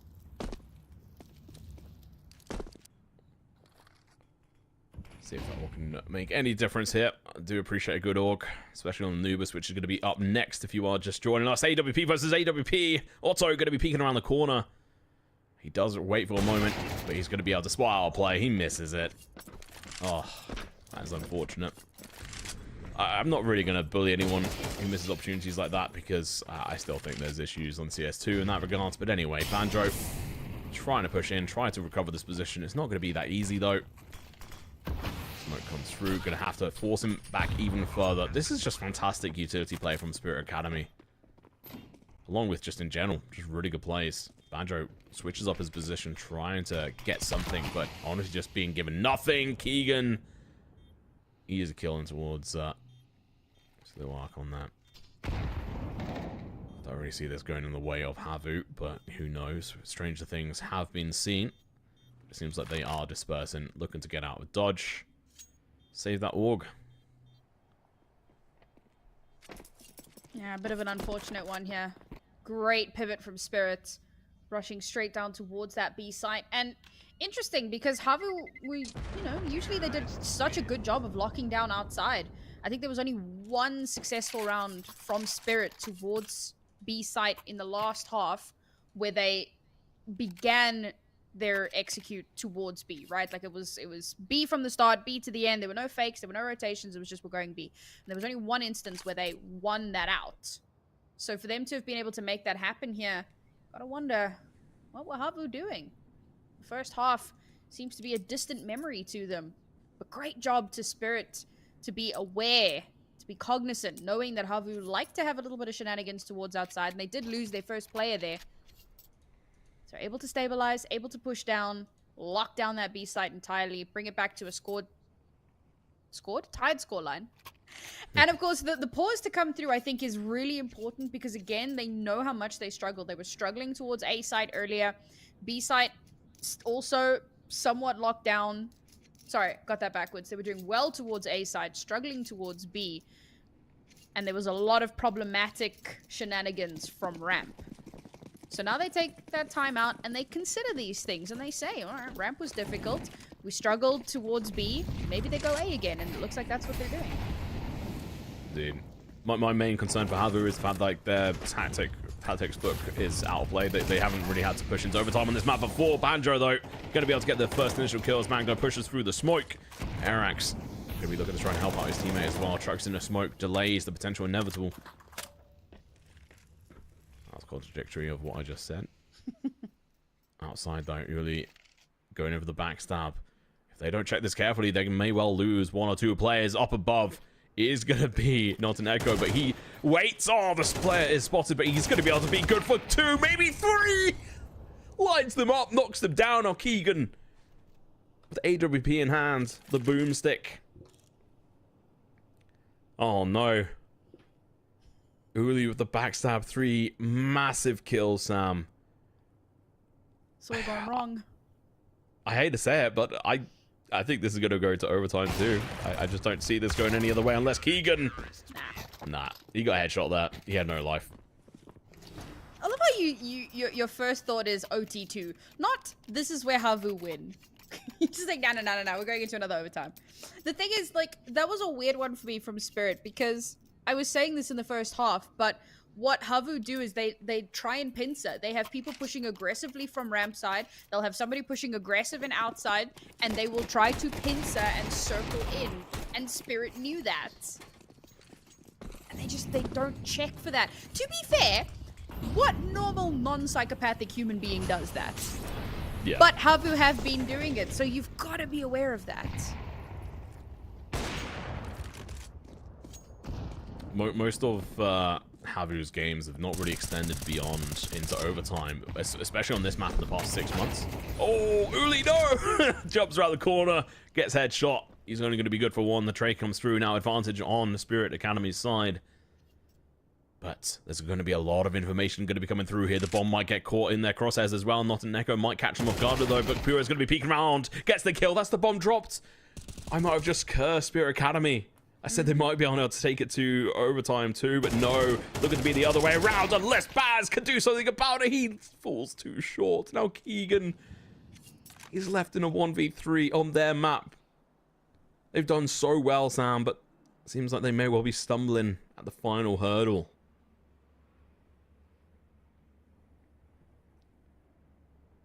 Well, AWP in hand. Trying to find any kind of initial kill to help him. Oh, Puya chucks out a nade.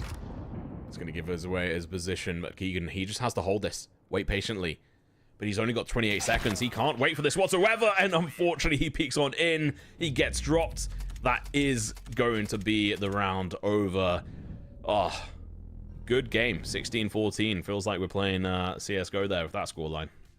Yeah, honestly, a lot closer, I think, than I had expected coming into this. I think that Spirit did incredibly well, given that, you know, we didn't really know what to expect from them. We surmised that probably they had something up their sleeve, and to be fair, they were looking pretty damn decent on it. But even with getting a very decent scoreline on their T side, they weren't able to close it out on the CT. We get all the way into overtime, and HAVU, with some serious heroics, managed to clutch it out at the end there. That was Spirit's map pick.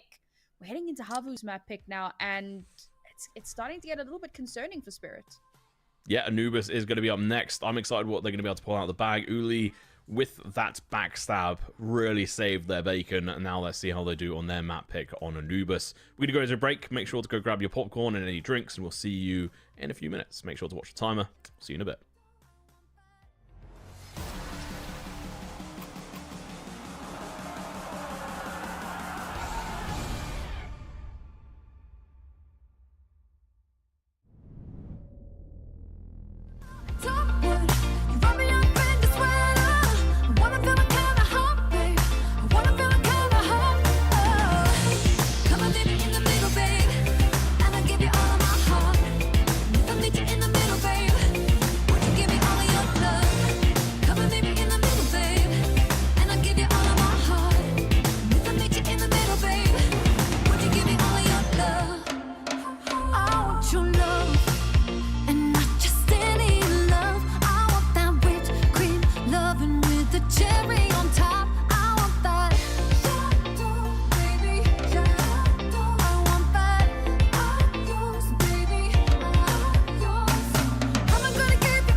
give you all of my heart. And if I met you in the middle, babe, would you give me all your love? Come and meet me in the middle, babe, and I give you all of my heart. And if I met you in the middle, babe, would you give me all your love? Would you give me all your love? Would you give me all your love? Would you give me all your love? Come and meet me in the middle, babe, and I'll give you all of my heart. And if I meet you in the middle, babe, would you give me all your love? Would you give me all your love?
Caught up in emotions, think I'm losing track. I need you to stay by my side. Feel like I'm floating, comfortably detached. Will you stay if I lose my mind? And I want to let go. Don't let me even if I try.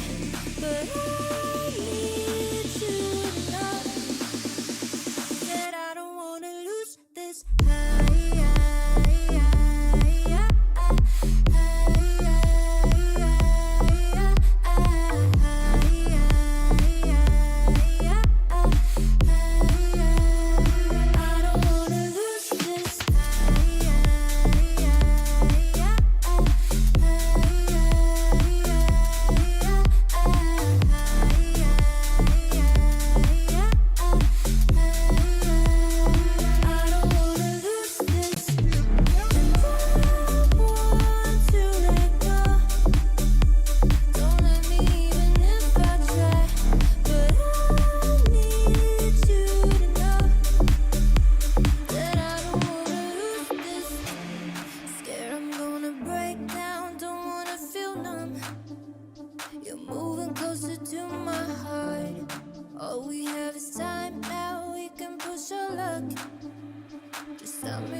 Hello and welcome back. Hopefully you've had a nice break, gone and grabbed some snackies and anything else you need. I know I did. Grabbed some more coffee and some more H2O, some more water, because make sure to drink some. Have you got your water, Sam? No, I have caffeine and lots of it. Fair enough, you're a proper gamer. So, we've just seen a fantastic map on Nuke. Went a little bit of a surprise in the way of HAVU, especially after a couple of rounds there. We definitely thought Spirit were going to be able to take it away, but no, thanks to fantastic backstab from Uli, managed to bring it through. But let's focus forward. Anubis, second map of this best of 3. How do you think it's going to go? I'm really looking forward to this one, right? Like you mentioned Uli, some other names there that really stood out. Arax had some solid hero moments. Otto on the on the AWP had some really standout moments as well. So very, very impressive across the board here. Some good heroics, but is that going to be enough? It got them through that first map pretty damn well. But we head on to Anubis now. It is their map pick, but similarly to Spirit, it's not one that they have played at all. Okay, they played it once in recent times. They won it. It was in overtime versus Ent Academy. It was a 25-23 down to the wire matchup between those two teams. But they did, at the end of it all, win it out. If they're following the same trend as Spirit, however, they're going to lose on their map pick because Spirit are looking decent on Anubis. I mentioned this in our pre-show. They're kind of 50-50. It could go either way. So I'm hoping to see some something exciting up HAVU's sleeve here. See if they can close out this series in a 2-map fashion. Otherwise, we may yet see that Inferno. I do love a good Inferno as well. I really like the changes that have been made with it coming into CS2 as well. I think a lot of people were, kind of a little bit bored of it in some regards, which I understand it as well. Way. It's almost like, it's a fairly default map. some changes could be interested. As much as I love it, if we switched it out with, like, say, Train or something else, it could be quite interesting, or even Cash. Like, if the next iteration we saw, like, say, Vertigo switched out with Train, and we saw Inferno switched out of Cash, because obviously they've got a new version of that now as well, which is looking really good. I think there's a few changes, which I think personally for me, from like the way it looks, that it needs to be changed around. But I think Anubis is solid, like a solid pick for like staying. It's probably one of the maps that I most enjoy playing, but also watching. It is just a breath of fresh air in a lot of ways. I do actually really like Vertigo, but I think there's other maps that could come in its place, and a lot of people would be happy with it as well. I think most pros are like, yeah, we can play it, but switch it around. Yeah. Anubis, obviously, it first came out, it was heavily T-sided. Switching over towards CS2, we've seen a little bit of a change in the meta and how it's been playing. But going off from what we saw in that first map, what do you think the potential weakness from, say, HAVU is that Spirit could exploit? I think for HAVU, I think their aggression could be something that Spirit can really start to push back against. It felt like Spirit were really struggling with that on that last map, and I think that if they can find a way to stem that tide here, they could be in a really, really good spot. But here we are. We'll kick things off here, and it's HAVU, of course. Of course. No, hang on.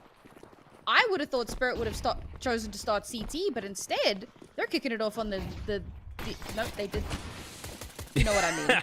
UI is changing around, who knows. Either way, Magno is going to be on the other side of the smoke with the Pella Julies. He's going to be going absolutely mental, finds two. Banjo gets the kill there, though.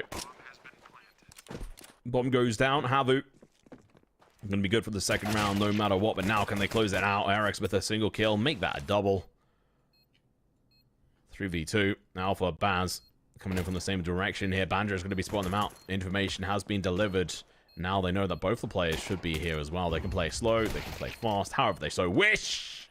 Talking of which, Baz, lightning fast here. Lightning McQueen dives on in, gets the kill. Now Alpha going to be looking to hold against this position, gets the first initial kill. Now peeking on in towards this position, but Otto gets the kills with the Julies. Even more so, I think those guns in his hands managed to probably get maybe 5 kills, because Magno started it off with 2, and then there was 2 on Otto there, and I think they were also in the hands of another player as well. So I need to just redeem myself, all right? I was so surprised that my brain lagged out. I expected Spirit to choose the T side, but they didn't. They chose CT. There you go. There we go. I got the words out. We did it. Guys, words are hard, right? English is my first language, but it's still hard. HAVU gonna be happy with that round? Well, yeah. Oh, no! Oh, no, it missed! Oh. I was pretty shocked at that miss. Oh. Chat, save me. Magno going to be going for the backstab. Oh, misses the first shot, but he ain't going to Nico it. Gets the second shot. Burr goes down. That's going to be a gun drop to keep in mind. Banjo listening out here. Some footsteps of players pushing. Drops that information over towards Arex. But Banjo, he wants some kills for himself. He's going to get shot from multiple directions here. And unfortunately for him, Keegan's going to get the kill. Banjo's going to be trying in for some more kills. Remember, this is the player that really started the downfall of HAVU on that pistol round on the CT side. Back on Nuke. Magno looking to find multiple.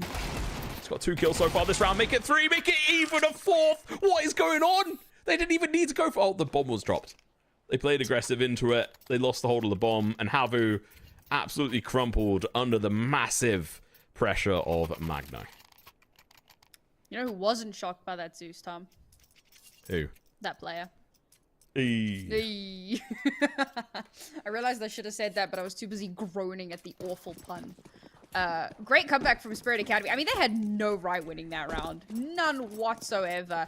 They steal it away from HAVU, steal away their guns as well. And HAVU opting to force into this as well. That's... I don't know if I agree with that. Coming up against a full buy here. Alright, or they do that. Whatever. What do I know?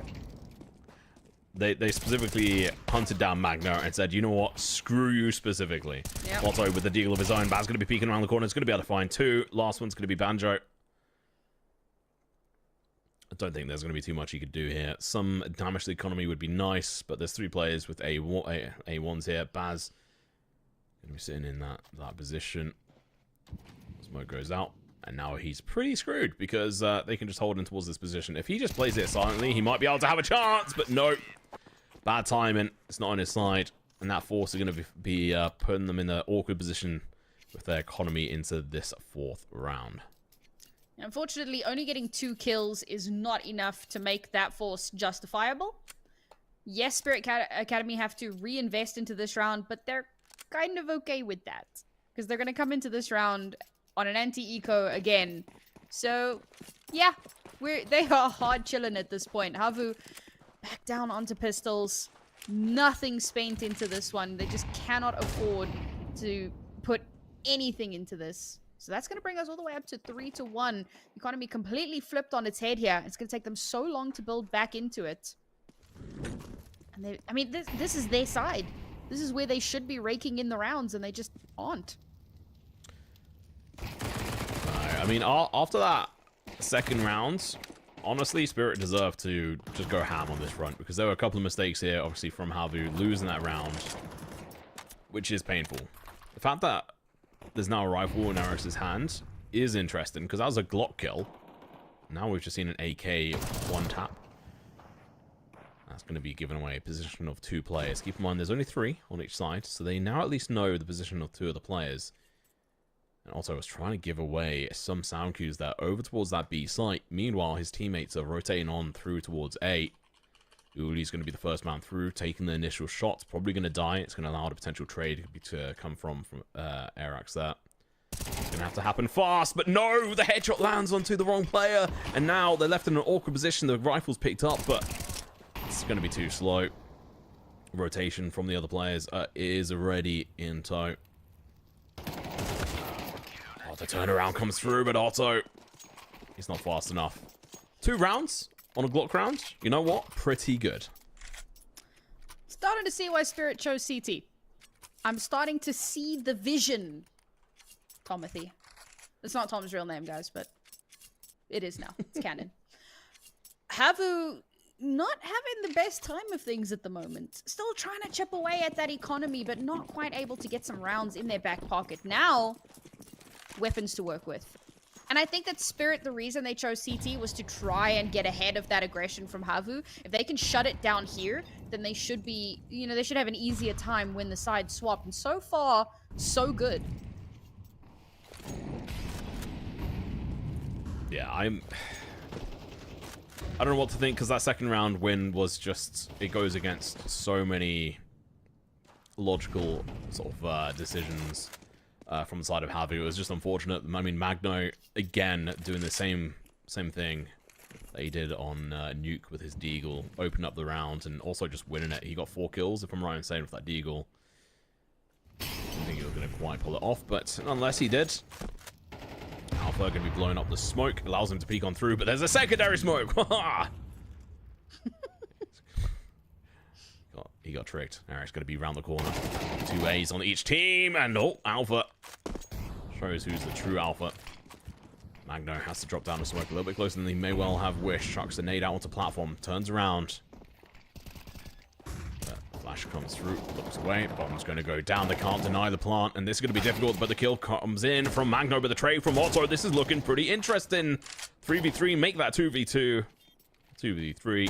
Otto trying to hide behind this smoke now. Lines them up, but can't knock them down. Banjo's position should be known. And it doesn't matter, because Keegan, he's got them lined up. That was a 1-2-3 swing, if I've ever seen one. And really well done as well, because they didn't all line up perfectly behind each other. And it was also a different elevation. So, honestly, really well done. Here's the thing, Tom. We had first smoke, yes. But what about second smoke? Do you think they know about second smokes? Do they know about 11Zs? Is there an 11Z smoke? How does that work? Bit of fun for you Lord of the Rings fans out there. HAVU not having fun right now. Just not having fun at all. This is falling apart at the seams. They cannot find any ground. Spirit, I mean, this is something that I criticized them for on Nuke. Their utility protocol on the CT side. For HAVU, rather. And now we're actually seeing the reverse of it, where they just cannot get any util down on this T side. They cannot make space. God, Banjo just got obliterated. 2 nades to the face. Very little left over. Magno going to be sitting here waiting. B connector waiting for the smoke to dissipate. Two of them there. Some pre-fire comes through from Otto. Giving away the fact that they are watching that position. Banjo's already going to be down to 12 HP. There's not going to be too much he can do. So he's just sitting posted up at the moment. Oh no, Magno with gonna go in for a double. Left over with the low health player as well. Keegan with AWP. Baz onto Banjo, leaving who are the last one left alive. They will just crumple within a moment. Magno just catching them off guard once again. And as fantastic as his aim has been, and his plays have been as well, I think a lot of those mistakes there were on HAVU. They just were not ready for when that smoke actually faded. They weren't watching the right angles. It's kind of hard to believe that they chose this map because they look so uncomfortable. They're not creating space for themselves. They're getting flushed out so quickly from Spirit. They just can't find a footing. And this is very concerning. Now back down onto pistols. One hero rifle. Halfway through this half already. Spirit up to 5. I mean, this is looking like it's just going to be a runaway map for them.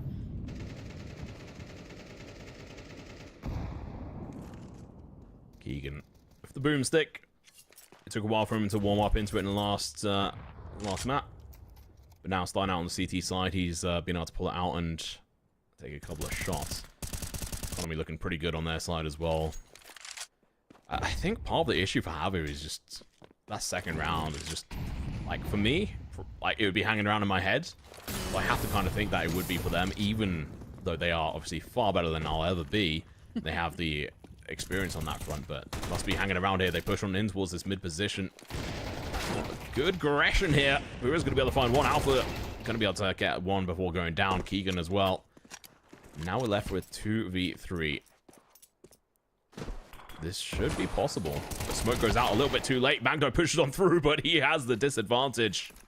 Baz now left, trying to pick up the pieces. AWP not recoverable. They've got the economy for him to go after this, actually. They're going to have to spend a lot of it going to the next round, but I think trying to find some exit frags is worth it. Yeah, I mean, the thing that we know that he doesn't is just how ridiculously low some of these players are. ARX down to around 50%. Literally all you need to do is a little bit of a toe shot. But when you don't know these things, you don't take that risk. And I think that that's not a bad call to make. Hold on to the weapon. I like this Tech 9 rush as well. I think going for the A site was a good call. It's got much closer angles, so you've got a lot more opportunity to make something happen. They could have been heavily disadvantaged by running into the AWP. And yes, the AWP does get one, but some nice smokes allow them some crosses that maybe they shouldn't have had. They're able to get a lot of kills. And here's the thing, A site, very difficult to retake. So once they have control of the site, they've picked up some rifles off of the players that they've taken down. Bomb gets planted, and it's theirs. They can just hold on to it. And, you know, a trickle of Spirit Academy players, one by one, trying to make their way back in, trying to mount a retake. Maybe a little bit overconfident in that. They get whittled down.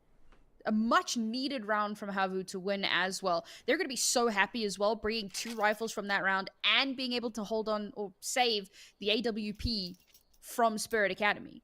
So the reinvest for them is minimal comparatively.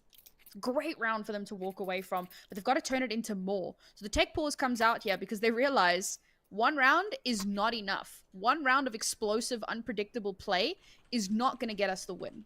So I want to see what adaptations are going to be made coming into this round, because so far the struggle, as I said before, has been with actually taking space. Spirit have constantly put up barricades and blockades in their faces. HAVU need to punch through. Yeah, some more explosive action. I'm all for it. Like you were saying, I love those sort of Tech 9 rounds. They can just change up the pace in a round completely. And I love this aggression from Spirit. They've just pushed straight out. Keegan with AWP going in for that first kill. Otto is going to get flashed in towards position as well, but not quite as aggressive as he may well have wished. Smoke comes through, but they're going to have to walk out into the open here. Flash comes through in the perfect position. He's going to get flashed out of a position as well. He's unable to now watch it, but Magno, he's going to be in the spots next to the pillar here. Finds a kill, finds the bomb. He was entering in with the bomb in his hands. This is a massive mistake, and now we're left with 2 players. The bomb not in play. very little utility as well to try and recover this. They're going to try and burn out some of the players as well, but that might just be to their own demise. Shot is missed, but Keegan, he's ready back into position, but going to get locked down by Banjo. Smoke going to be blocking it, but Nate comes through. Going to allow them to find a kill on each side, and now 1v2. It's better than it was, but still so terribly. So, flash comes through, and so does the player, only to find himself headshot. It's a close round, but a close round is just not good enough at this point. Thankfully, from the previous round, because they were able to bring three guns through, that means that they reinvest into this round. Like, they do have some cash available for it, so it's not as strapped as it probably should have been. But again, they run into that same problem. They just cannot carve a place for themselves. They're unable to push through Spirit's defenses, and now they're running out of time. Alright, well, time is lacking. Let's see if they can stop slacking. HAVU, this is their map pick. They won Nuke, but it was a close affair. Spirit Academy coming into this ready and willing to give it all. They want to prove that it's not just their predecessor, Donk, that has the skill to try and get up onto the main Spirit team. They want to show that they've got what it takes. And now they've switched up as well, and this is going to work perfectly. They come through. Alpha, he's just going to be sitting, waiting to chuck down a smoke onto this platform. Alto's got it locked down as well, so if they peek too early, they may lose their life. Keegan peeking around the corner. He gets dropped. Too aggressive for his own good. They at least know now that at least there's a chance of the player being up on towards that position to support him, and that indeed is the position, and they just get mowed down. They were good for one, but it doesn't matter. The kills have come through. Uli's going to be the last one left alive, and he's going to get burnt down to a crisp 27 HP in a dream. And unfortunately, it was a nightmare. 1, 2, 3 swing, Tom. First kill comes through. As the molly comes out, they realize, all right, now or never, we got to swing this. Whoever has thrown that molly is still kind of mid, you know, not reload, but like rearming animation. So if they swing them in that exact precise moment, they could catch them off. Sure, they lose one player, but for the rest, it's a spray down. Easy. A little bit ballsy, but they know that they can get away with it, and that's the problem. HAVU just... And the attempt was being made there. They're trying to use that util, trying to force Spirit Academy into an unfavorable position, trying to push them off of their angles, trying to make that space. And Spirit are just not giving an inch. So for HAVU, we are kind of in last chance saloon here. 3 rounds left in the half. Tech9's not going for a rush this time around. Trying to play it slow. They have had some results when playing slower, catching some of that aggression, but they haven't been able to convert that into a round win. And now with pistols, seemingly less and less likely.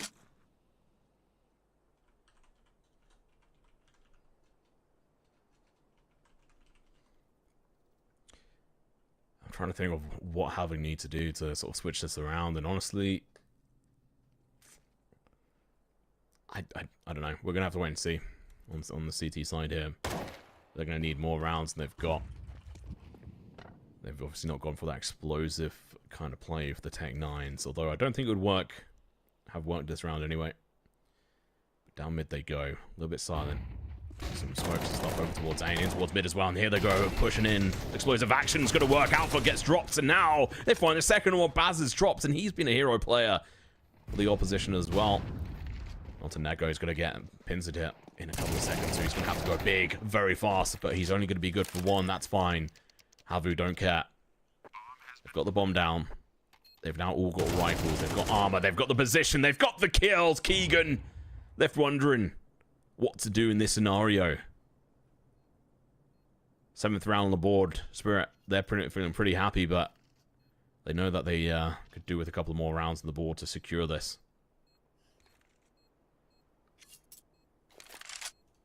It's getting a little ridiculous how much they get done with Tech-9s.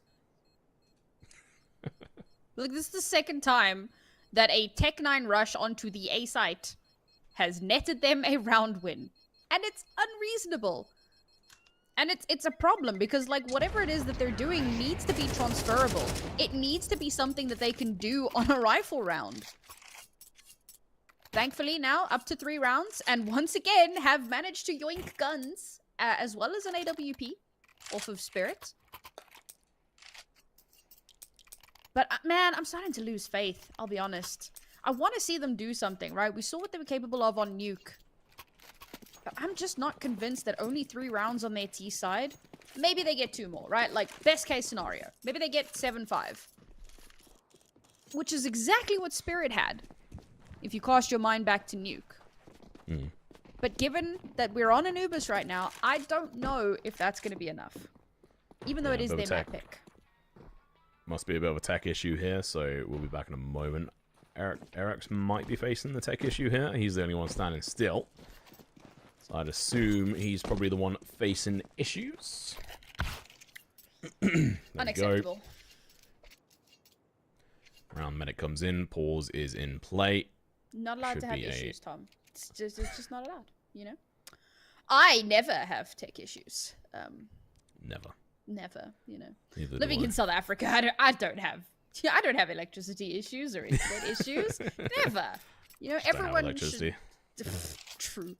Yeah, that's the funny thing, Tom. We don't. Oh man. For like 6 hours a day. Yeah, unfortunately, guys, these things do happen, so please do bear with. Oh, there we go. Tactical timeout right at the end of the tech, because, of course, you are not allowed to speak during techs. I think a lot of people have like a misconception about tech pauses, and they're like, "Ooh, tech pause now while they're changing their mouse. They're all discussing." No, you're not allowed to talk during a tech pause. So take the tack now. Interesting that it's coming from Spirit, though. Yeah, well, I think after that last round, they're like, all right, how do we deal with such explosive action? We've lost to the two of the 3 rounds they've lost were thanks to the Tech 9 rushes. Keep that in mind as well. The HAVU haven't won an actual proper gun round. They've won a pistol round, and then they've won 2 Tech 9 rounds, where they had 2 rifles on the team, sure, but it's not a full buy. So Spirit are like, okay, well, how do we deal with this? Honestly, I wouldn't want them to change anything. They've been doing really well. And I think the explosive action from HAVU, they can change like maybe 1 or 2 things, but not too much. Alright, HAVU. 2 rounds here to make this marginally competitive on the second half. I think we're all in agreement that this is a less than ideal start to this map. Yeah. And I like that they're angling towards the A site. Like, that's where they've had their most success. Not a lot of it, but that's where the most of it has been. A little bit of pressure in towards mid as well. But nothing having connected just yet in Alpha. Oh, this is sneaky, and this could be devastating. Good first initial kill. Now, Alpha on the other side of the smoke. He's been reds! He gets the damage, but not the kill. Banjo, meanwhile, drops to the MP9. Fernango is going to be dropping down the smoke, looking to try and stay alive, pick up the rifle, upgrade his firepower. And now the rotation over towards B comes through. Magno is going to be the only one standing in the way, and he knows he has to get in a counter position, but maybe not face them head on. And back through he comes. He's unable to find a kill. Azuli is there just in time to stop Otto from being slaughtered. Keegan with an AWP. Knows that the bomb planter may well still be lurking around the site. But they're going to have to try and go for a save, which is going to be difficult. The Neko down this mid position. Oh my god. Luckily, he only had to connect 1 of those shots anymore, and I think he was about to lose his head. Yeah, nice little snap there. Surprised that Arax hadn't already started shooting at that point. But, we chalked that up to... Nah, I was going to say Peak's advantage, but bro was, like, shift walking. No. No, that well was... done to HAVU, though. Yeah, no, getting that 4th round on the board is great. Like, it's not too late for them. Like, 5th round on the board? Yeah. I think it's perfectly fine. It is recoverable. It is not easily recoverable, but it is recoverable. And I like what they did in that round. I like that they were waiting for Spirit Academy to get a little bit, you know, ego-y. A little bit overconfident. That's the word I actually wanted. Waiting for them to push out, to try to take that space, hiding in the smoke like the little ninjas that they are. And finding that man advantage. It was exactly what we needed them to do. Once they had control of mid, pincering in towards A was going to be a breeze. But now we're back towards B. They just have not had the success here. At all. Nade goes out, but it's a bit of a scuffed one. Doesn't really give them any advantage on seeing stuff. Magno sitting in the smoke should be fine from that molly. I don't think it's going to spread down to him if you're sitting on wood. It would have. Oh my god, he peeks down, catches early off guard. That's a potential upgrade for them, although the gun did get launched across the map there. It's unreasonable that he gets that, not gonna lie. Yeah, Piro heard the footsteps, but it just wasn't fast enough to actually view down.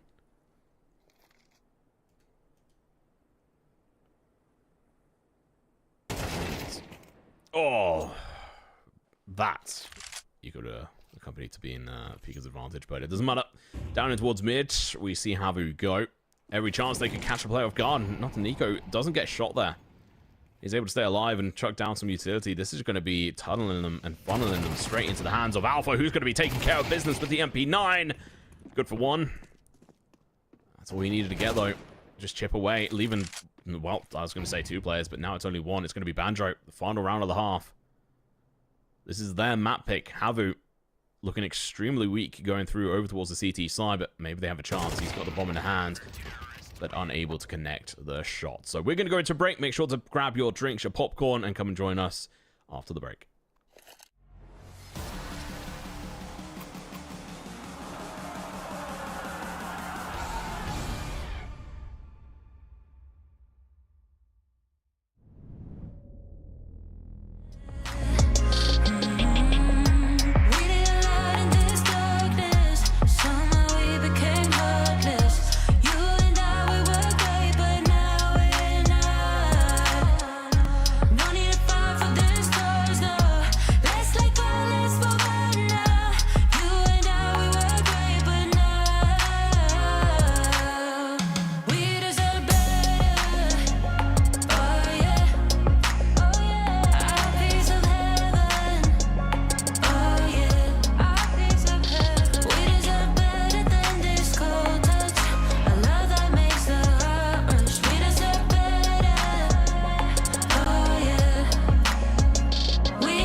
This chemistry, one look at you and my heart explodes.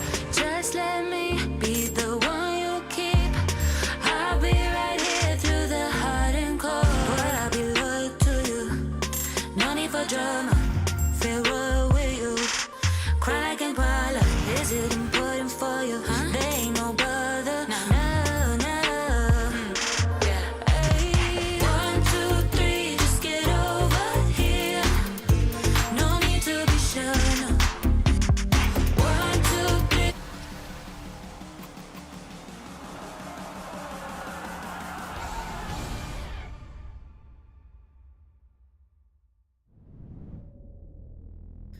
It's an 8-4 half here in favor of Spirit Academy, and this is not the start that HAVU would have wanted for themselves.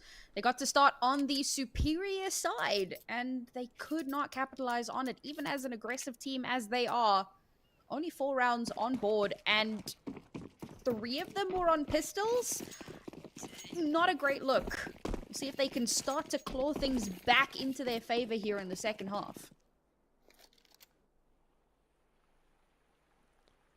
All right, well, pistol round went in favor of obviously HAVU. Like we've said, it's one of the very few rounds they're able to win. Arax around the corner here, misses the initial shot. That is going to be unfortunate because they're going to be charging on through. Who is going to be able to hit the first headshot? Otto with the Julies around the corner, looking to try and collect a couple of kills on these guns once again, like he did in the first half. Slow down from Spirit Academy, but they're still going to be looking to charge on into this site. Banjo, oh, he's good for 2. Now Keegan, last one left alive. Ooh, he's going to be coming in for the backstab. They know they can just hold him in this position and just take him at range. Oh, bad timing, but perfect for Otto. Picks up a kill there with the Julies. It's a good start. Definitely going to be happy with that at the very least, and they can really springboard off of that as well. No plant for Spirit means next to no cash. Perfect opportunity for HAVU. Bring this up to 6, and then it's only a 2-round deficit, and then it starts to feel manageable. Still a bit of an uphill battle, however. Ooh, Org on board so early as well. You know what Otto is capable of with an AWP in hand. And Org on this map has been popular literally since day 1. It's a great little bit of extra firepower to back them up in this anti-eco. Yeah, it's got that little bit of extra distance. Not as much money as an MP9, but it's good to have that firepower, and it transfers into the following round pretty well. Famous as well, obviously since switching over towards CS2, it's a lot more powerful, a little bit more versatile than it used to be. So let's see how cooked HAVU can be as we go forward into this. Can they chime 2 rounds back to back? That's going to be the real question here. Magno with the Deagle, the weakness of Spirit right in his hands there. The big D. Now he's going to be flicking around, looking for the headshots. He's going to get flashed out. It's going to be the push from Banjo. Looks to find the first one. Magno goes down. So does Baz. There's going to be a triple. USB out in hand. Banjo's got such low HP. It's not worth dying over for no reason. It's going to be Otto with the final 2 kills. Looking to try and make some money back here with his Org. Clean round, right? Nobody dying. Get to keep all of their guns. No reinvestment necessary. Oh, apart from the obvious bit of util, some kits, you know, get that armor back. But they don't have to actually buy weaponry. So they're going to be very, very happy with how that round went. Spirit, on the other hand, are they stressed out? They had back-to-back pistols, and now they have rifles. This is the real test of what is to come. Aggression from HAVU, and it's just... oh... I think it's alright. I don't think HAVU are going to be too stressed out on themselves either. This is their bonus round. They know, obviously, Spirit Academy are only, what, 4 rounds away from the penultimate round on their side. And Alpha, he loses that fight. And Arax is going to be using that MP9 as a sniper. Does eventually get traded down, but not before already having done a decent amount of damage. The push is still going to be coming through. Magno, oh, almost gets dropped at distance to an MP9 once again. Now Otto, last one left alive. This round has to go in favor of Spirit Academy, you'd imagine. But who knows? I've seen crazier things. Unfortunately for Otto, he's got a man who's going to be holding him from behind in a moment. Baz is going to be able to get a perfect backstab on him as soon as his presence is known. But this is a very slow round here. Magno going to be playing around, being the explorer. Fortunately to his own demise, and now the position is known. Player is heard. Now Otto is going to have to try and fall back here. Take the fight from behind, but he's not going to expect Baz from switching out there. Oh, he did look, but unfortunately, he's got about 5 different angles there he's open towards. He couldn't cover them all. Bonus round for HAVU. I think getting 3 kills there is pretty damn decent. Being able to take a lot of those guns away and force Spirit to have to reinvest. It's not awful. It's not what they wanted. They needed the round. That's the important part. But it does mean that they're still in with a far stronger opportunity if they win this round. Because that almost entirely breaks Spirit's economy. Sure, they've got quite a bit of a loss streak going. They'll still be able to force into it a little bit. But HAVU will have the upper hand. It all comes down to Can they win this round? Now that they have proper weaponry, not a broken, wonky force, but a proper buy with some decent util. And, of course, the boomstick in hand. And honestly, like, Uli and Pua need to step up. They were phenomenal on Nuke, and they have been AFK on this map. Yeah, I hadn't not quite clocked that, to be honest. I'm not going to lie. But yeah, they've been elsewhere. Uli's the... I'm not going to say the only reason, but the main reason why HAVU were able to win that last map. Alright, there we go. Push going to be coming through. Magno's going to be able to find the first kill. Eric's going to be going in for the first trade-off, and now he's going to get pincered. Keegan, no AWP in hand, but he's still going to be good for one. The push going to be coming through. Uli from CT position. This is his chance to shine. To show us what he is made of. Smoke's going to be coming through at the perfect time, though, denying them the vision that they so badly need. And they're going to have to give this up. You can see they're really backing off. Yep. Exit frags would be great, but even then, I don't know if you want to risk it. Look at the economy. It's nowhere to be seen. Your anchor really needed to get more value there. One kill, just not enough. And some really good util from Spirit as well to deny any attempt at a retake. Flush those players back. Don't give them the space. Force them to have to retreat. Because, I mean, none of them had a kit. So even if they had got back in onto the side, after the inevitable scuffle, chances of them having enough time to defuse, slim to none. So there you have it. 10th round on board for Spirit. HAVU needed to win that round. That was a super important catalytic round that they could have springboarded off of, and unfortunately it slips through their fingers. They're now into a force. Losing this round puts them in very dangerous territory economically and puts Spirit on a penultimate round. Are we going to be seeing Inferno? Oh yeah. That is the real question here. It's looking likely. Because as you mentioned last round, Uli, they've just been nowhere to be seen. Banjo, Otto, and Erax pretty much around the same kills. And oh, that molly is so perfect. It forced Keegan to scope back out. But it was a trade. Where it goes down. But honestly, that is a fantastic trade in their advantage. Otto is going to be in a difficult position. He gets dropped, and Erax, he's not even good for one. Half of one, sure. But that kill is finished off by Baz. Doesn't even let the opposition get a kill there. Banjo, last one left alive, and God, this is so hard for them. They've got no money going into this next round. They've obviously got a round loss bonus, but at the end of the day, it's just not going to be good enough. They're going to be at wit's end. Penultimate round incoming. Money in a devastating position. HAVU had so much that they needed to do in this half, and unfortunately, pistol and bonus, just not good enough. I mean, it just goes to say, I mean, like, they literally got the pistol round, lost the second, and then they were able to get a Tech 9 rush, and then the following round they won was a few rounds later, which was a Tech 9 rush with 2 rifles in addition, and then the fourth round, honestly, I can't even quite recall, and they were able to take over a site, if I recall correctly. They're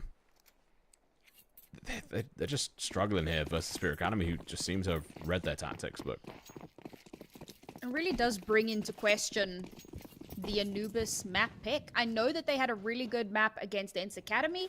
You can look at that and you can think, all right, we're feeling pretty confident. We've stratted this. We feel good, but clearly just has not been enough. Oh, the flash was scuffed.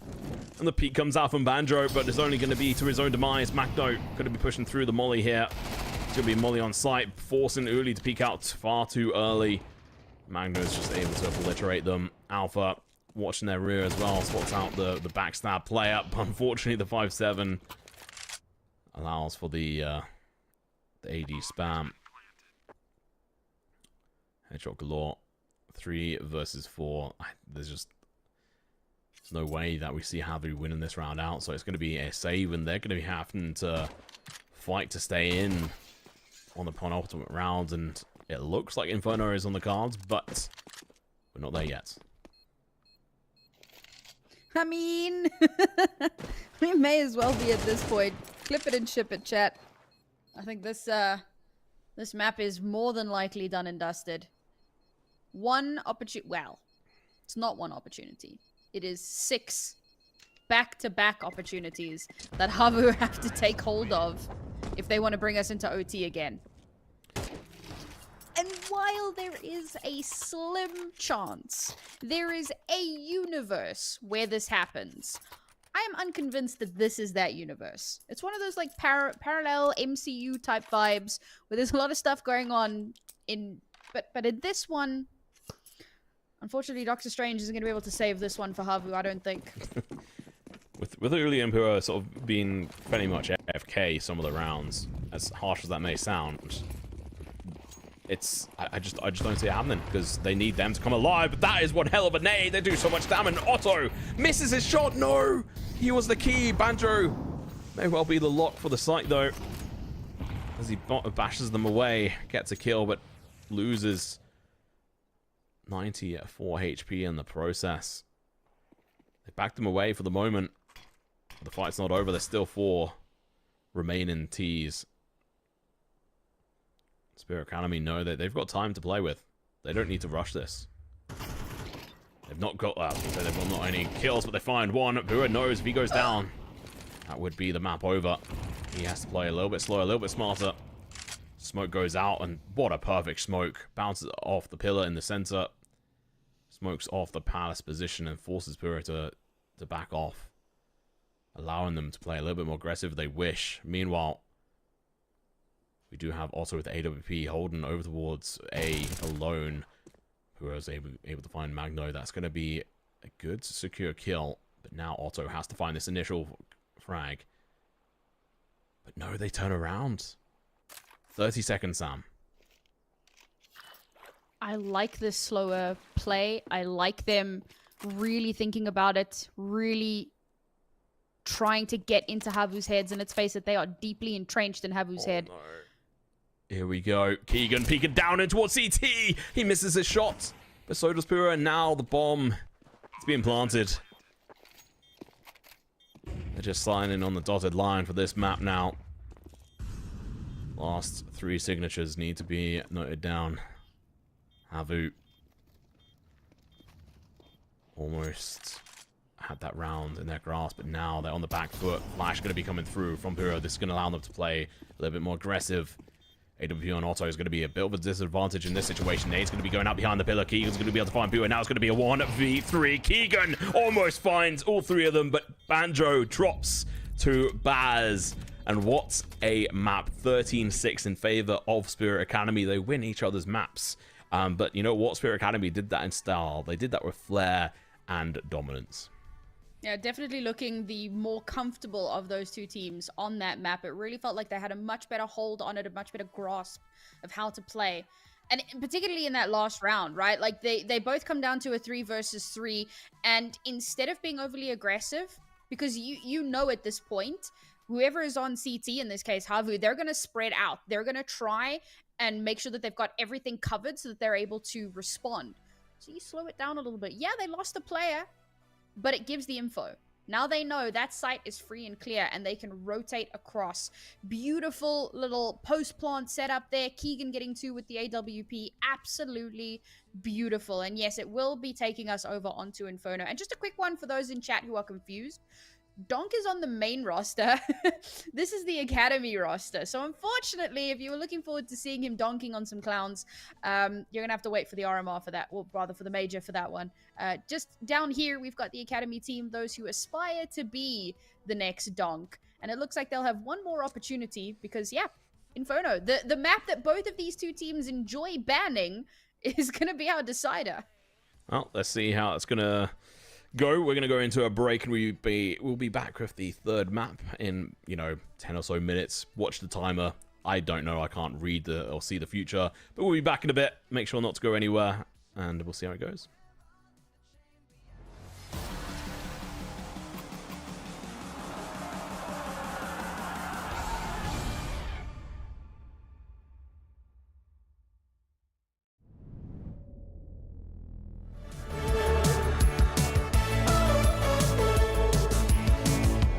All days, all you have.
always thought I could walk through fire, blow up a storm and see the light, yeah. I told my friends that I could run on water, and they said nobody can. They'll see me flying through the sky, yeah. Play hide and seek behind the clouds. I show my friends that I'm not scared of dreaming, and I'll do that again, over and over again. Suddenly, the heart and chest feels heavy. The calm is just a memory. It's failing me, and I know I could never surrender. My beating heart, it won't give up. As long as I am here, I'll never stop. They say I can't, I say, so what? Just watch me go like a supernova. My beating heart hits like a drum. You know I run through life forever, yeah. They say I can't, I say, so what? Just watch me go like a supernova. Light up the dark, I'm superhuman. I'm spreading stardust into oceans. I wanna go up high and close my eyes to places nobody found. I'll never come down. Suddenly, the heart and chest feels heavenly. The calm is not a memory. It's here with me, and I know I will never surrender. My beating heart, it won't give up. As long as I am here, I'll never stop. They say I can't, I say, so what? Just watch me go like a supernova. My beating heart hits like a drum. You know I run through life forever young. They say I can't, I say, so what? Just watch me go like a supernova.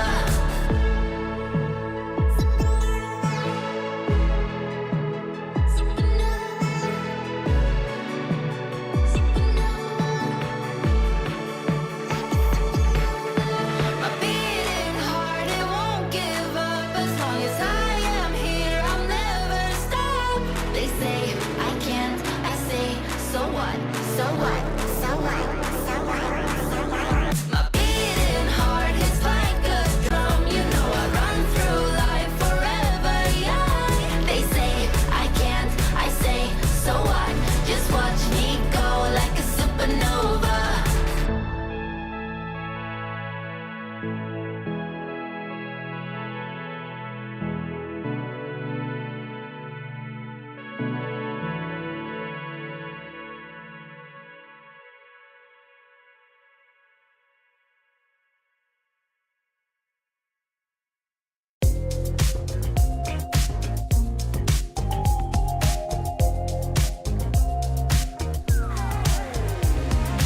Ooh, I can't stop this feeling. It's setting all my doubts on fire. Ooh, like it won't believe it.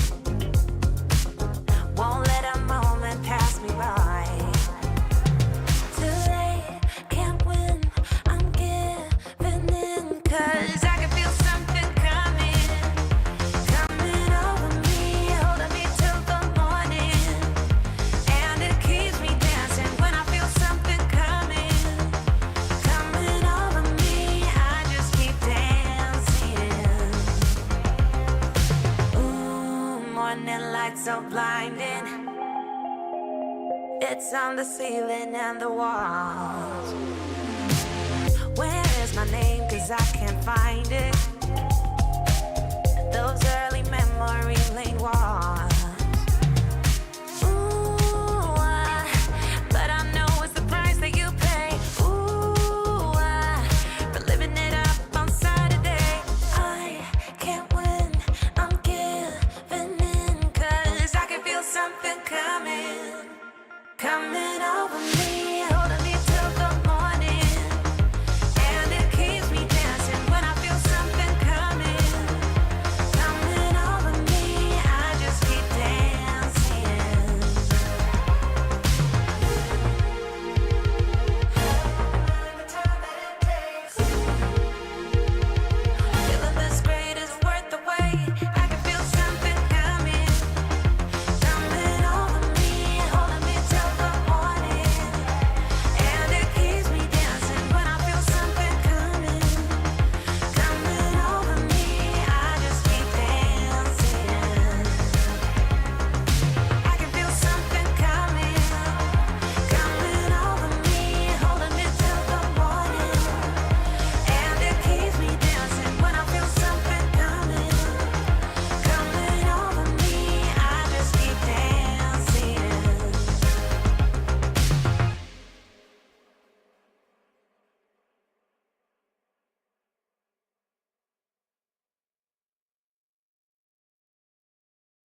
Hello and welcome back to some more ESL Challenger Melbourne 2024 EU edition. Let's go.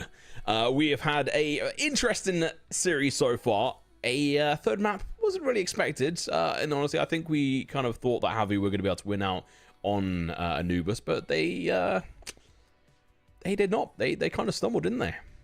Yeah, they kind of bottled it just a little bit, and in no small part due to some players who were having great performances on Nuke, not really showing up on Anubis. Now, we have to remember that Pua is pretty new on the roster. I think today were map 7 and 8 that he has played with this team.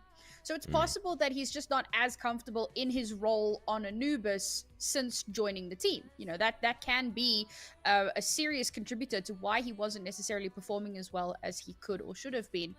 Who knows? But as we move on to our last map of the series, everyone's going to have to pull up their socks here. Because for both of these two teams, it's kind of last chance to take away their first win of the tournament. Remember, this is not a group stage like things like ECL are. This is a double elimination bracket. Losing here takes you all the way down to the lower bracket. That is your last chance. And only one team in our 8-team bracket can take that spot in Melbourne. So this is a really, really important one for both of these teams to win. Yeah, and I think also we have to give kudos to Spirit Academy. They've done really well to be able to try and find the weaknesses of HAVU and exploit them. Obviously, Magnus being able to get that secondary rounds with the Deagle alongside the help from his teammates.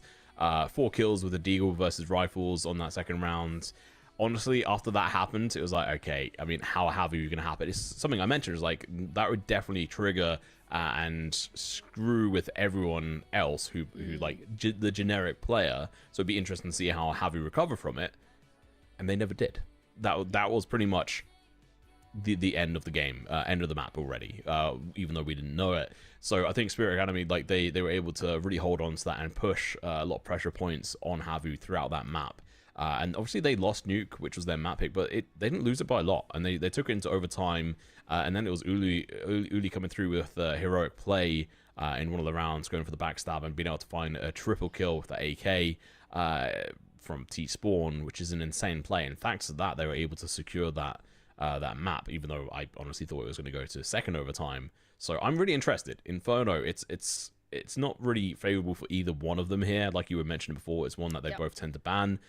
So I mean, you know, I'd be interested if we were able to have an interview with them, which we don't, to know what happened there and why this map ended up getting through. Yeah, I mean, neither of these two teams have played Inferno at all in the last 3 months. Both of them try to avoid it like the absolute plague. So I'd be curious to find out why they allowed it to float all the way to the end. I guess it's because, maybe not because, but I guess a factor is like, generally the map that you float is a map that you are somewhat kind of comfortable on, both teams, right? It's not the map that you want to insta-ban. It's not your worst, you don't hate it, right? And it's not a map that you feel like needs to be out of the pool second, like you've got to get it out of the way, you've got to deal with it. No, you know, it's not your best map, but you're okay enough on it to have it be in the pool. Now, for both of these two teams that generally ban it, what that tells me is that they're starting to build a bit of confidence on it, but neither one is really confident enough to actually let that be a pick. So, yeah, very interested to see how it's actually going to end up going, with both of them feeling like maybe they've done just enough to make it a workable map. Yeah, I think also just special mentions from that last map there. I think Keegan did a fantastic job with AWP. He came out the gate smacking, just getting kills left, right, and center. Alongside, obviously, Magnus is sort of doing a fantastic job there, just throughout the whole of that round, just that map, rather, being able to get kill after kill. On the side of HAVU, obviously, I think Eric's and probably Otto, maybe. Actually, you know what? All 3 players that were actually getting kills, which was Otto, Eric's, and Banjo. And it's not obviously kills, like that's the most simplest stat to track by, but we never really saw massive impact from Uli or Pura on that side. Like you said, Pura's like, he's had six maps played in the team so far, outside of the last 2 he's just played. So coming on towards Inferno, definitely going to be interesting to see how they do. Spirit Academy, I think they're going to take this. What do you think? Ooh, tough call. So let me like try and logic this one a little bit. So Inferno is a map that relies heavily on micro play, because macro play should be fairly similar across the board for most teams. It's a pretty stratted out map. It's one that most teams are super familiar with and super comfortable with. So we're going to come down to the micro play. Now for Spirit, they have in the last 6 months or so completely rebuilt their roster after losing 3 of their players that were, you know, promoted to the main team. So kudos to them. But they did have to rebuild. But it has been a few months. On the other hand, HAVU, well, for the most part, they've maintained a roster. They do have a brand new player in Puha who has only played, as of right now, 8 maps with this roster. This will be his 9th map with them. So, in all honesty, I think I'm going to swing my favor for Spirit in this one. I think that they likely come out on top. But I'm always willing to be proven wrong. Yeah, I've just seen that Magno has been absolutely grinding the hell out of CS in recent times, especially on Face It. He's currently in the FPL Season 6, the 2nd highest scored player at the moment. So absolutely nuts on that front. He's been grinding it, and it's shown completely on that front as well. We're going to throw it back to us on our camera there. We were just, you know, seeing if you're ready, see if you're awake. If you haven't already, go make sure to chuck the stream at your friends and family and bring them into the view. You know, go get your gran to watch some classic CS2, and I'm sure she'll be amused. No, but did you see the tweet from, I can't remember who tweeted it, but there's like this 75-year-old granny called Olga who plays CS2 on stream. Like, she slaps, bro. So, you know what? I think everybody get your grandparents involved, because... you know what I want to see? I want to see an Impact team pick her up. Well, there is that, like old team with, like, a bunch of, like, 60-plus-year-olds that just play CS. And I think they're, like, not... I mean, pro team is a bit of an exaggeration, but they're, like, a team, and they play and they do stuff. So, you know what? Impact geriatric team, I'm all for it. I think that'd be fantastic. I'm too young to apply, unfortunately. But by esports standards, I'm probably old enough. But by like normal people standards, I'm too young. Sad. You know, give it a couple of years, man. You'll be there. Yeah, literally a couple. All right, here we go into the map. Maybe we might be getting debated. I hear like production is saying we're going to get debated. Nope, we're in. We're actually here. Thank you very much, production. Here we go. Spirit Academy versus HAVU. This is the 3rd and final map. Are we going to be seeing triple overtime? Who knows? Let's get into it. Well, let's kick things off. CS2 Inferno. So beautiful. Honestly, one of the best looking maps once we moved into CS2. And it looks like it's going to be a pretty aggressive rush towards A. Yeah, there's going to be pistol galore. It's going to be Nottingham going to be able to get a couple of kills here. Maybe even one more. No, he is dead. And it is just the bloodshed. Uli going to be the last one left alive. A 1v2. Peeks around the corner. Alpha going to be out of bullets in 5 shots. But nonetheless, his teammate's going to be looking to help him. And he is going to be supported perfectly there by Magno. Love it. The Julie is going to be coming out. What an aggressive round. I think that was pretty much to be expected when you saw that there were 4 people that were chilling in bracket, waiting for HAVU to run into them. It was a really good read from Spirit. Playing for retake on B if necessary, and stacking on A. Works out perfectly. Absolute slaughter. That means that Spirit are going to be able to buy in quite nicely, and HAVU, no bomb plant, means very little spend. Little bit of cash thrown into some deagles here. Don't hate it. We'll see if it pays off. Love good deagle. And it'd be quite amusing if HAVU were able to turn the tables on Spirit and pull out some big Huandeeks. But remains to be seen. Interesting buy here for Spirit. Kind of standard, I guess, especially on this map with a couple of Famases, a couple of MP9s. It gives you room for the extra bit of utility. And you have to not be afraid of using it. Like Spirit, they've already used that smoke over towards B. They've not really been pressured over there either. Oh, and Magno's going to be starting it off. First of all, he chucks out a piece of utility far too early, but may well help Keegan, who's going to be left alone here. USB in hand, he gets shot. Otto. And none of the funny business here. And it's, 1D around the corner. 1v2. Famas in hand, but unfortunately for him, he's going to get caught off by Magno. Maybe he can actually find the kill, and he does. He gets the 1D. Now all he has to do is get the plant down, and they are going to be golden, set for the money into the following round. But it's going to be a race of time. Baz, he's not going to catch him off guard, but Otto holds, waits for him to jump down, goes in for the shots. What are you doing, my man? Oh, overconfidence. 3 kills in the round, some beautiful one-shots, one-taps. Thinks that he can make it happen, goes for the hero play. Instead of playing patient, hiding, waiting for that player to get a little bit closer, use that FAMAS for what it was meant for. And ultimately, that loses them the round. You know, I respect the attempt, but, oh, it just wasn't worth it, man.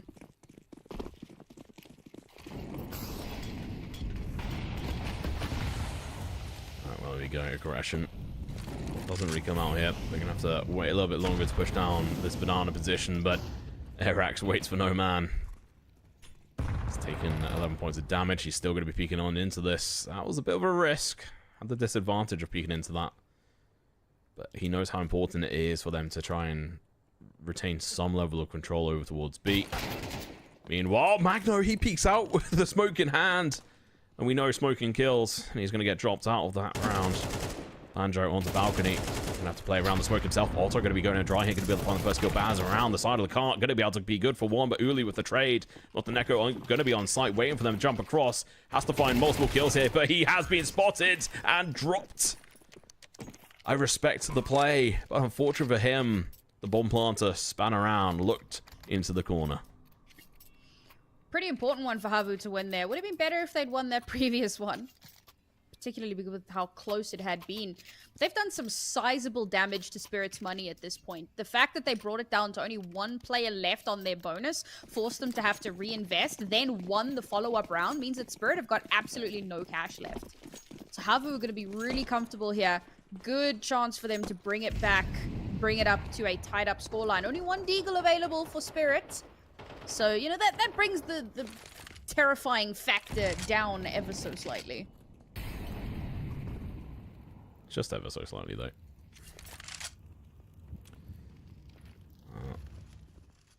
Bounds with the Deagle over towards A, and then we've got the rest of the stack over towards B.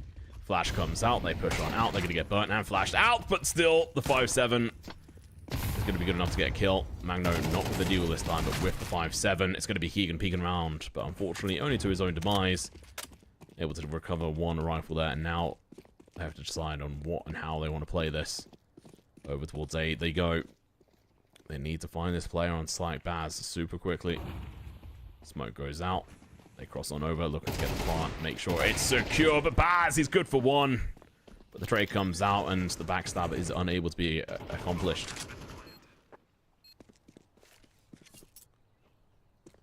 A little bit of damage done. Don't think there's going to be too much done here. Exit might be nice, particularly if you can grab 1 on the exit, yoink the gun, and just retreat into safety. But it seems unlikely. Instead, he's just going to hold on to the smoke and the little bit of armor that he has available to him. Yeah, HAVU aren't even going to run in that direction. They have an inkling. They're not going to risk it. Instead, they're going to run through library and off into Narnia, riding off into the sunset. Second round available for HAVU. Great recovery. It felt like there have been some really solid moments from HAVU, and I think a lot of the reason why they don't win that 3rd round is just a weapon deficit issue. Because now that they have rifles in their hands, they're definitely looking a lot better than they were before. Spirit Academy money still busted after those pistol upgrades, which means that it's just going to be a double eco. HAVU might take the lead here. I mean, they should. By all rights, this should be them going up to 3. You'd hope so. One would hope. But we've seen stranger things. There's a 5-7 in the hands of Montenegro. He could do some damage with that. Especially with some of the delays here. Smoke goes down. This may actually cause the rotation to come on through. Flash comes out. Arax goes in for the blind peek here. It's going to be able to find 1. Montenegro does find 2 kills with the 5-7, but unfortunately 1 is on his teammate. Now Otto just has to hold down this angle, and he probably would be good for a couple of kills, but after he is spotted there, it's not really worth the risk. you go.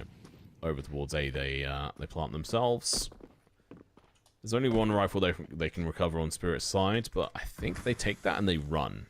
Because they have got the pistol and not an echo, and also the body armor, and he doesn't need to upgrade into the next round. It would obviously it'd make him weaker versus the side of obviously Uli, who'd be able to tap him down with that A1. But money isn't really the easiest thing for them to sort of really deal with right now. Yeah, I mean, honestly, they fully accomplished their goal in this round, which was to try and yoink a weapon. Wasn't too much more that they were going to be able to get done. So they'll hold on to that AK. Hopefully it'll bring them something into the next round, because they'll have a bit of cash, so it's going to keep things... It'll potentially keep them floating a little bit longer. As it stands right now, HAVU looking a lot more coordinated than they did. I'm starting to rethink my prediction, Tom. Because, like, given how they looked on Nuke, maybe I should have had a little bit more faith. Maybe. But I still think Spirit can bring it back, right? Now they've got weapons in their hands again. They lost the one rifle round. They had to double eco. It was a bit wibbly-wobbly spaghetti. But now Keegan has an AWP in his hands. So now, there's a really good chance. On a map like Inferno, the value that you can get out of that gun is unreal. Alright. I think this is the first real proper round here. The others have had chance sort of to pop off for Spirit, but this is the one where they have a much better setup. Alpha a little bit low on the util than I'd ideally want, but not the end of the world. It's going to come down to how they set this up. 4 players over towards 8. Leave and B a little bit weaker. It's fairly standard. As long as you've dropped some util over, which may well have been what Alpha did. Have to wait and see who's going to be able to find initial kills. You can see a player, Arax, again, get a little bit confident. Over towards B. Oh! Magno protecting the back of his teammates there perfectly. Now, coming around the corner, he's going to be able to find one, maybe even another, but it's going to be Baz helping him out. The teamwork being so perfect. The nades take down Arax, and the last player left alive is Uli. 5-2 on the scoreboard at the moment. Baz should be able to spot him out and maybe even hit his head. Nope, may well spotted him, but Baz runs away with his 4th kill of that round. So what were you saying? Boomstick, man. Boomstick. I will say, that A stack was nuts. Leaving Keegan all on his own over towards B with the AWP, and then pulling everyone over towards the A site. And it works. It's exactly what they did in the pistol as well. So, you know, well done for making that pay off massively. And to be fair, like, banana control, non-existent from HAVU. Like, we're not going B, why do we want banana control? And they just leave it alone. And I mean, Keegan going, yeah, there's like literally nothing in banana, guys. Just nothing happening here right now. Pretty obvious it's going to be an A hit. So well done to Spirit. Some good reactions. Good rotations. Good placement. It was just really good teamwork. Manga was holding that mid position fantastically because there was about to be a push from HAVU in towards that mid spot.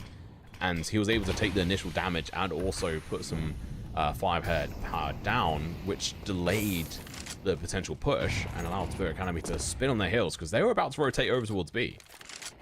So it's a couple of seconds difference there, and Spirit would have been much weaker, and HAVU might have stood a chance, but neither here nor there. We move on. Spirit Academy 3-3 found the equalizer. It's the 3rd and final map if you are just joining us. First bracket here for the ESL Melbourne 2024 EU closed qualifiers.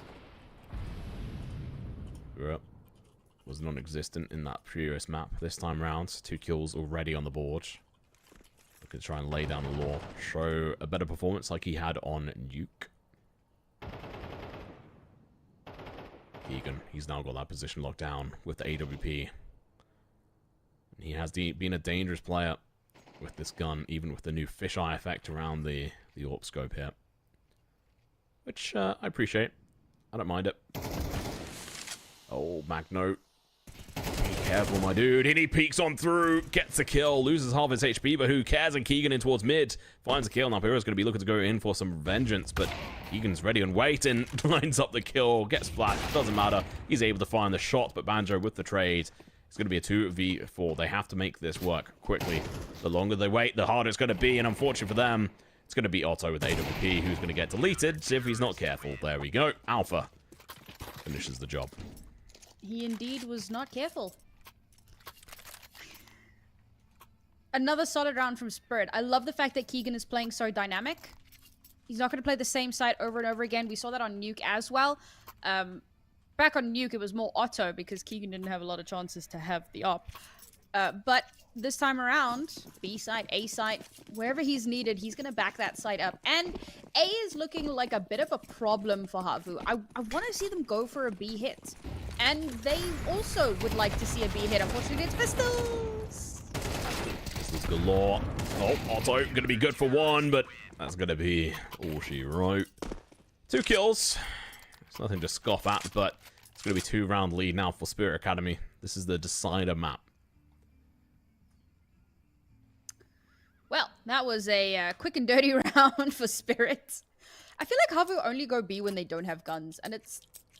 Well, no, not entirely true. They did go B one round where they had guns, and they gave one to Spirit, backtracked, and went A instead, because Spirit were on an eco. I want to see them actually actively go for B. Take that banana control. Take the space. Been way too many of these A hits that have just gone absolutely awry. It looks like this time we may see that yet. Bait out a little bit of that util. Nothing decided just yet. It's a heavy default. See if they can find themselves a gap.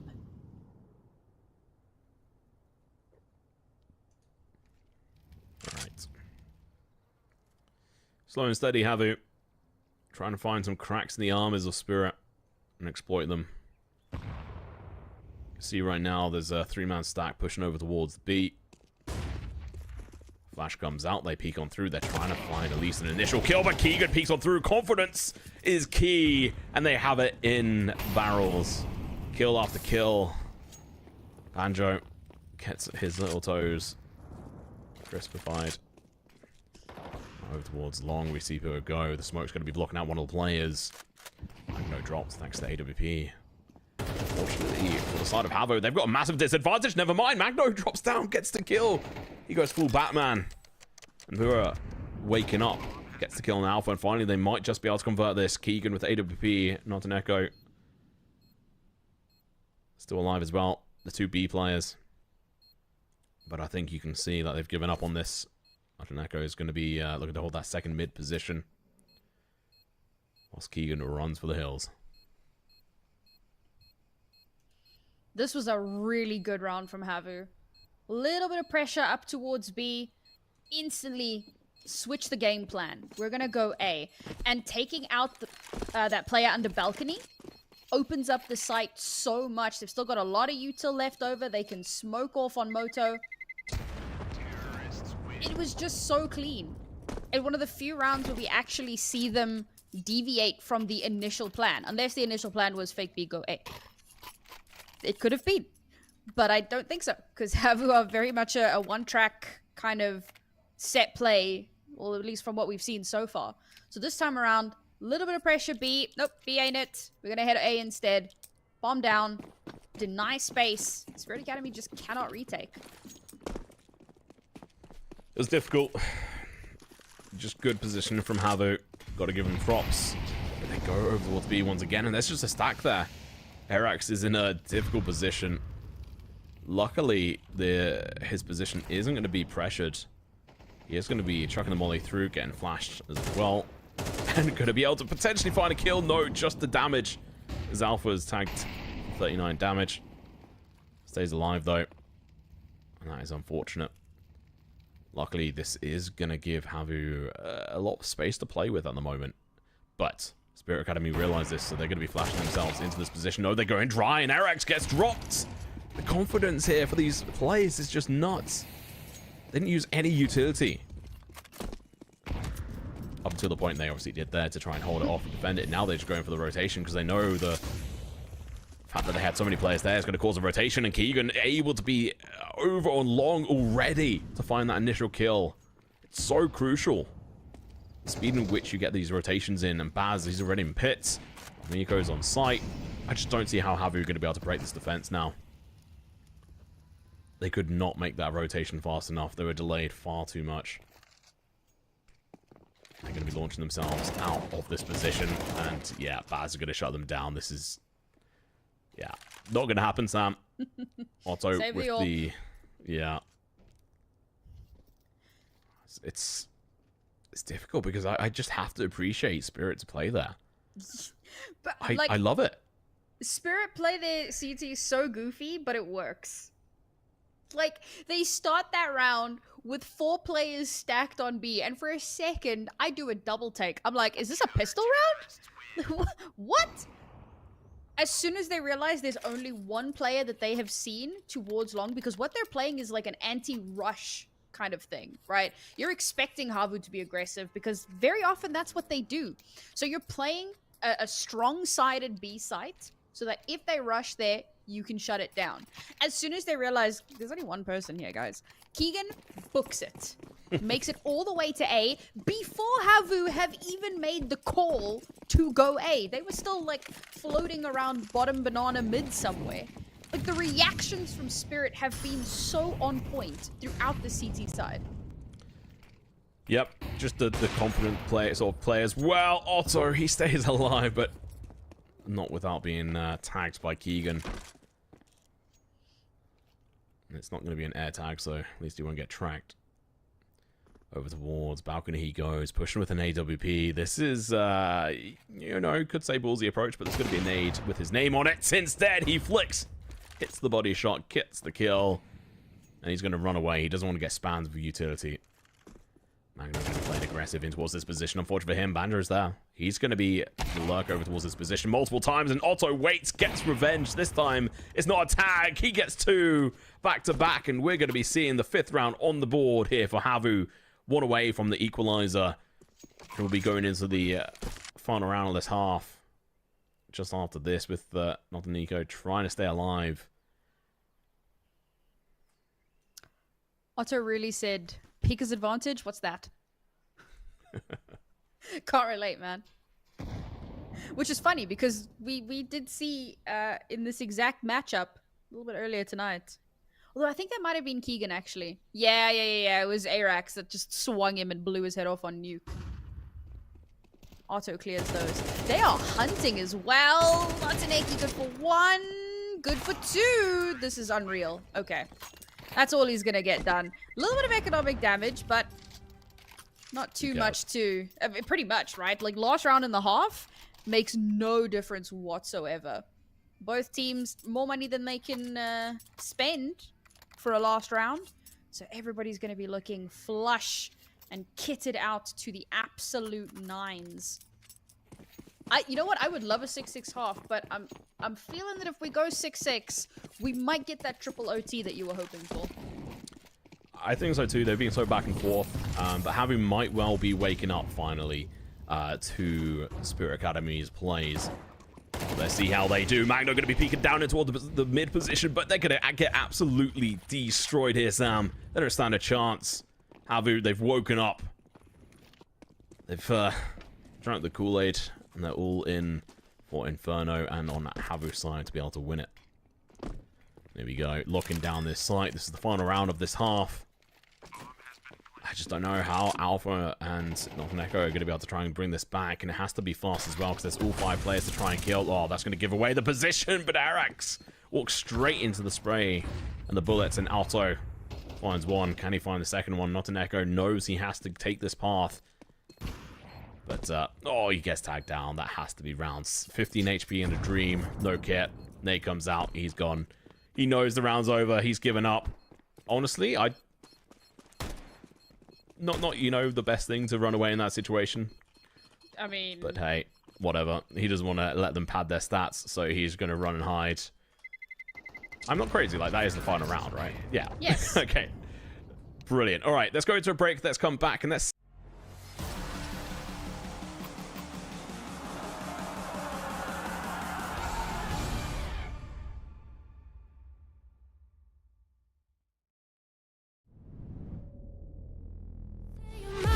Make history, 'cause I've been playing blind, wasting all this time, yet I need clarity.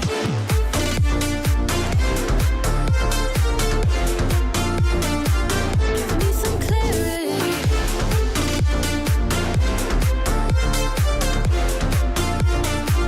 Yeah, I need clarity.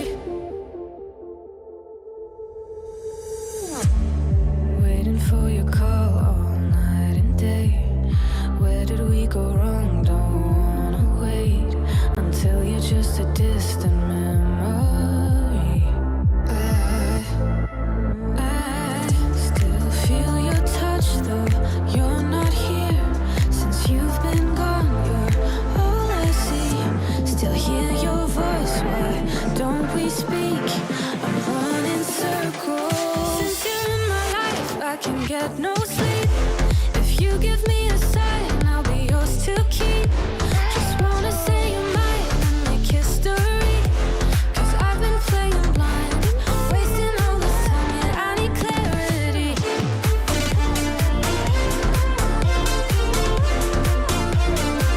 Give me some clarity.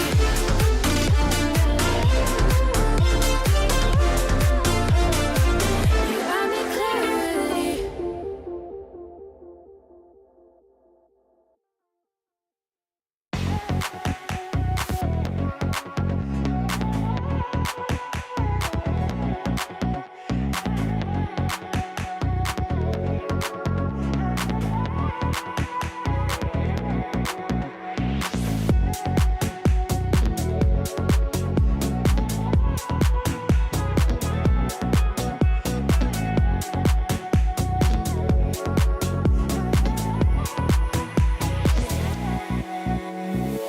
My eyes are closed, I'm feeling. I hear the silence speaking, and every nerve vibrating.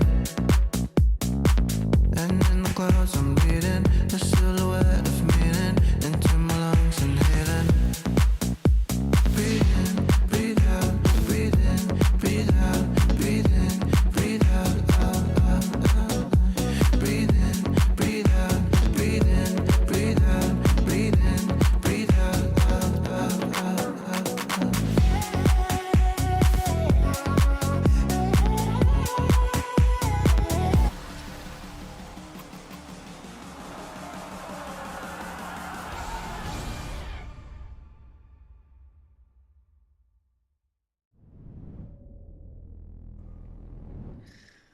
It's a 6-6 half. It's the closest we have had it all afternoon / evening, depending on where you are and what your time zone is.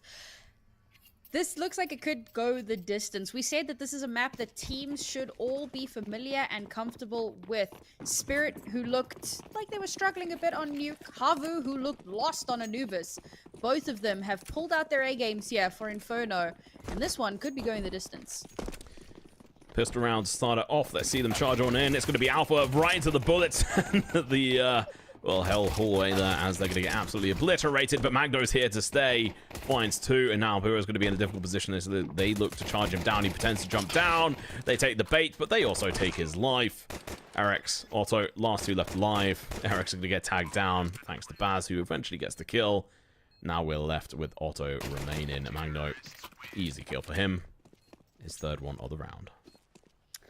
Honestly, that went surprisingly well for Spirit, considering how it started. Just absolutely booking it up towards apartments. Two players lie in waiting. And yet, they recover. And pretty easily at that. Solid round win for them. A great buy going to be coming through here as well. HAVU just going to have to suck it up for this round. And hope that they can make something happen in the next. Thankfully, with it being a pretty even half, there isn't too much concern right this minute. Yeah, USP gang up in towards the apartments. Might be able to find Baz, but with the Mag 10, he could easily be finding himself in a position of power here and collecting a bunch of money. Let's see if he can do that whatsoever. I think it'll be, what, 2,700 if he gets all the kills. Quick math. Something like that. No, 2,500. Never do maths on stream, Tom. No, that's wrong. Oh, God. No, stop, Istanbul. stop. You played yourself. Oh, there we go. Going in for the kills. Not going to happen. It would be 3,000, by the way. Baz, only good for one. Not quite going to be good enough. That's going to be a Mac 10 recovered. Otto's going to be picking that up. By the way, Otto, 14 kills. Pretty pog. Baz with 14 on his side. Leading the charge.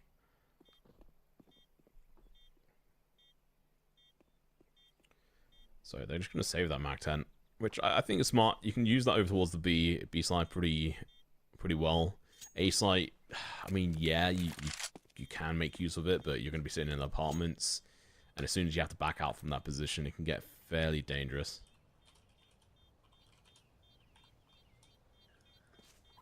Five-person pistol save. Well, 4. True. Actually, 3.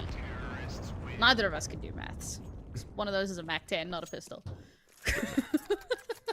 Quick maths! Chat, if there's one thing you cannot trust us on, it's maths. Definitely not. I think that round went pretty much to be expected, though. Nab one gun for yourselves? Sure. Yeah, I expected Baz to get a couple more kills with the Mac 10, but he was in an awkward position, and the fact that there was a 5 stack of CTs in apartments is not very usual, even on the pistol round, so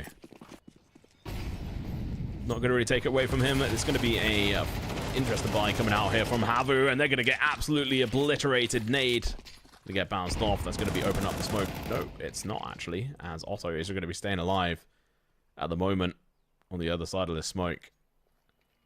He decided not to spray back at them, which honestly, probably the smartest decision of his in-game life there, because he stays alive for a little bit longer. He peeks on in now, thanks to the flash, but he instantly gets dropped. Only good for 1. We're with the MB9 around the corner. It's going to be difficult for him to be able to find much here. He's got a single smoke to try and delay the inevitable. And at 1 minute left, smoke will dissipate. Probably, what, 45 seconds on the clock. Somewhere around that mark. They chuck in their own utility, and, well, it was already disappeared. We're going to potentially save these guns. Maybe push down Banana, try and find a recoverable rifle. If they wrap all the way behind before Spirit even executes, I swear to God, bro. This could be hilarious. No This could be ways. them doing a lot of damage. The bomb holder's there as well, but he's going to be able to back away just in time. But never mind. He peeks back in, gets the kill. Bro, I don't know why Spirit took that long. That could have been the funniest thing ever. And honestly, a part of me is a little sad that it didn't come to fruition. I would have loved that. Top tier memes. Unfortunately, Spirit don't allow the memes to happen. Spirit just don't like fun. At their expense, which is fair enough. Neither do I. But it's another round on board for them. HAVU gonna force into this one. AWP in hand as well. Oh, the double nade's going to be coming through. Getting the kill on Alpha. That's good. Some damage sustained on Hura. If you are just joining us, welcome to the crazy train or weird train, whatever you want to call it, because there has been some weird plays, especially on the Anubis. HAVU got completely triggered, lost track of the map, and ended up losing their map pick. Ooh, good molly from Arix, but he's given away his position. The AWP player on Otto, unable to connect that shot, is unfortunate. So it's going to be giving the game away. Spirit know they can now back off here. They're man down, and also Magno is super low, and he's been a good opener. So they're going to have to switch these roles around a little bit, but back over towards B they go, but they've sent Baz lurking over towards A. There's no forefront sort of defenses here as well, so he's going to be able to find some position. And this may cause Spirit to actually reconsider B as maybe not the route they want to go, but never mind. Baz is backing off. He tried to pick up little bits of utility to try and hold HAVU there. Execute looking to come in. Flash is coming out. Not going to be quite in time. Otto, perfect position. Finds the first kill from Ema. Going for the second one. Misses it. Flash going to be coming through. Playing a perfect counter position from that as well.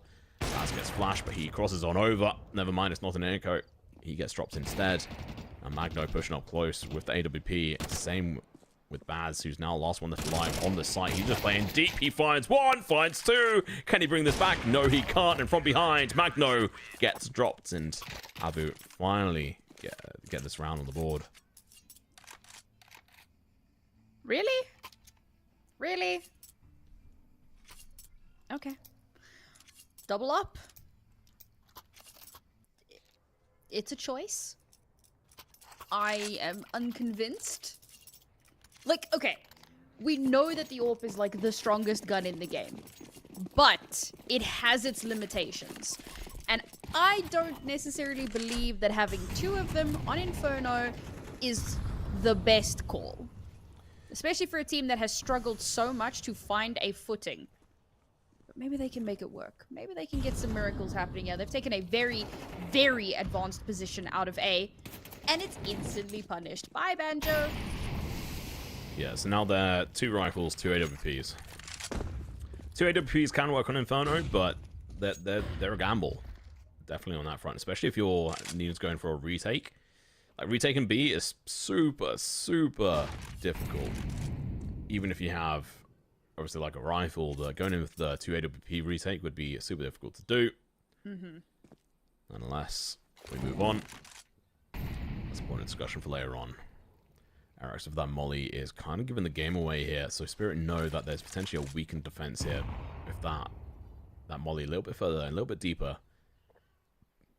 He's going to be good for one shot, and after that he's going to have to back off, and he may well just get chased down. And no counting for the flashes as well, looking to come through. Smoke going to be launched in 3 different positions here. He's going to be completely cut off. He's going to have one chance to shine. They peek round. He gets the kill. That's so crucial. He's only got a limited position he can go to because the molly is going to be blocking him off, and he's going to get caught off guard. He should have gone over towards Dark, but he decided instead to go in for the more, well, the lesser position in that situation anyway.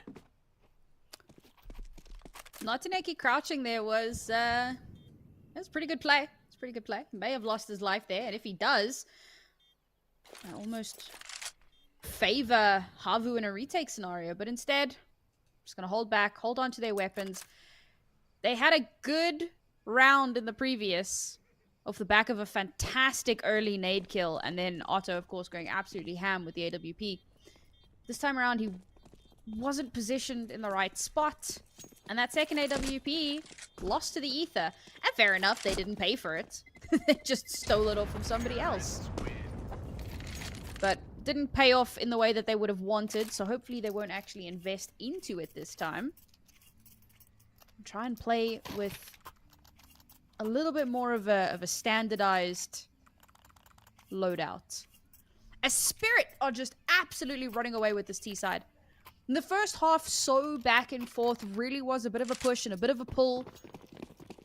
But here on the T side, they've only lost 1 round so far. For the rest, it's been 4 rounds that they just keep pocketing away.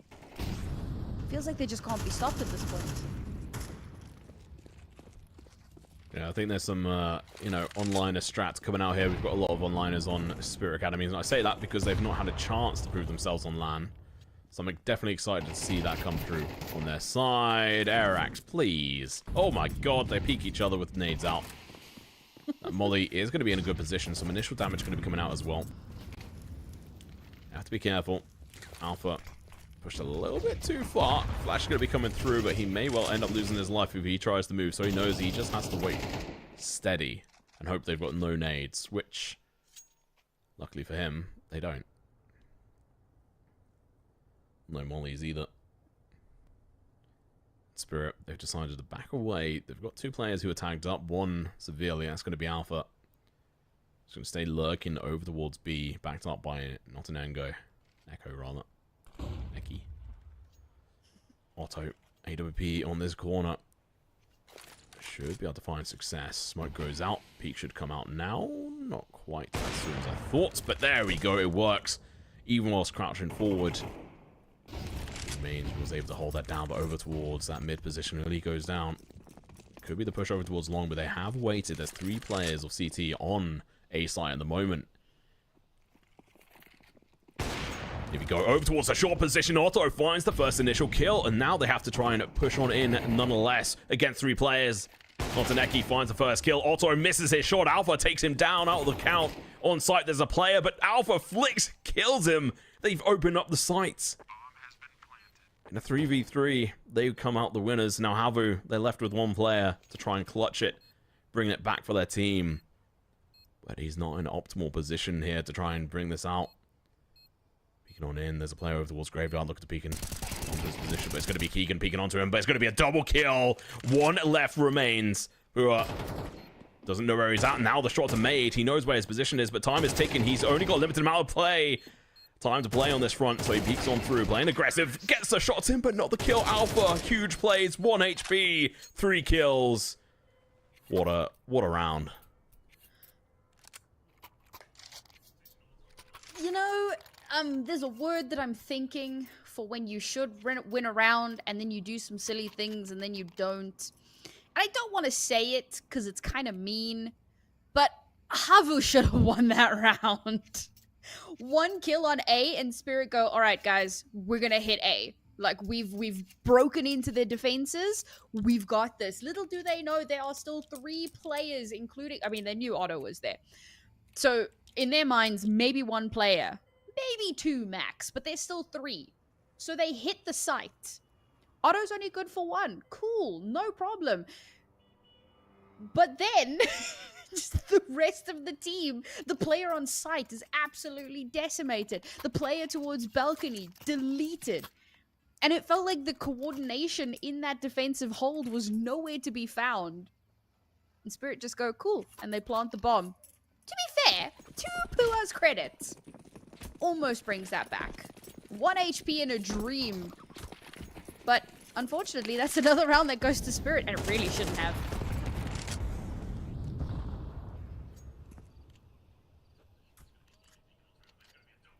It's going to be hard to try and bring this back for them, but, you know,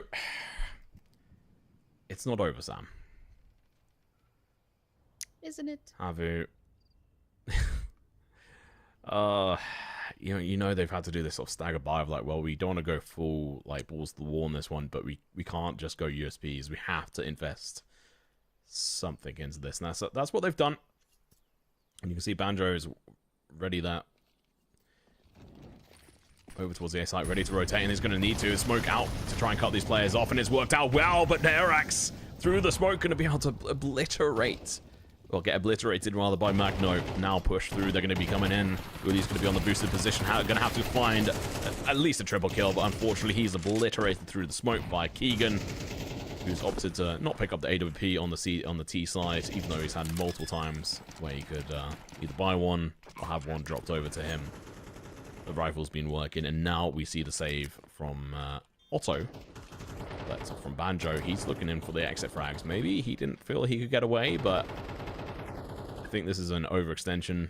Would have been better off the smoke, the 5.7, and the armor into the next round. Although actually he has no armor, so I suppose, you know, I mean, it's still a big investment into this. It's still $800 worth of equipment. Considering he's got $1,900 to his name at the moment, it's going to be painful to lose even just that amount. Luckily, he's going to be able to run.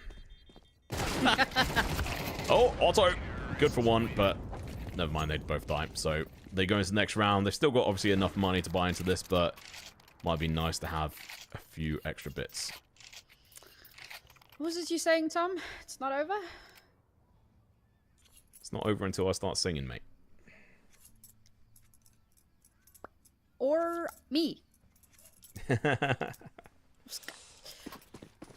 To be fair, like, this is almost the exact position we saw HAVU in on Anubis, where I was like, oh, they need 6 rounds consecutively to get us to OT. They didn't do it then. I'm not convinced they're gonna do it now. No, I don't really see them coming through on this front, which is, you know, I'm feeling a little bit better about our picks that we made just for this game, but it's still painful. And I mean, this definitely comes back to the question I had when we were talking about the vetoes: is did HAVU accidentally ban the wrong map? We'll have to wait and see. Also, AWP going to be playing close and personal on these steps, but unfortunately, they're not going to go anywhere near him. So it's all going to be down to Banjo, who's going to have no indicator that they're there. So they're going to be able to just jump out.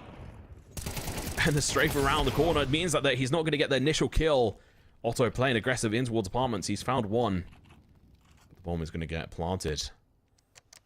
Now it's all or nothing. 4v3. Alpha planted the bomb. Otto turns around, gets the kill onto Keegan. Arak's going to be coming in through the short position momentarily. Smoke's going to help, but not for long. Alpha's going to have the advantage on this front, but he looks the wrong way. He's deleted. Now Baz left in a 1v4. This is the hope that HAVU needs. But Baz is going to mental. He finds the first kill, going for the second one, but he misses the shot because Otto is above and no-scopes him right into the chest. Otto the savior. 3 kills. 3 important kills. So I love that the last duel in that round comes down to Otto versus Baz, because I was literally going to talk about how the two of them have been freaking raid bosses the whole way through this series. Otto on 23 kills right now. Baz sitting on 22. That is nuts. Otto has just been playing so well.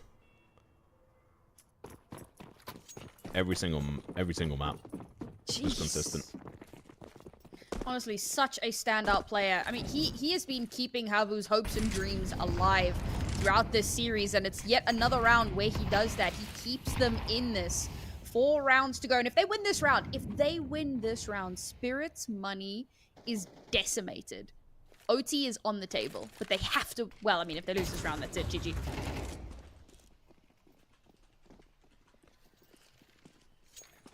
Four rounds. Going to be difficult, especially in this position when they've already lost control over towards long.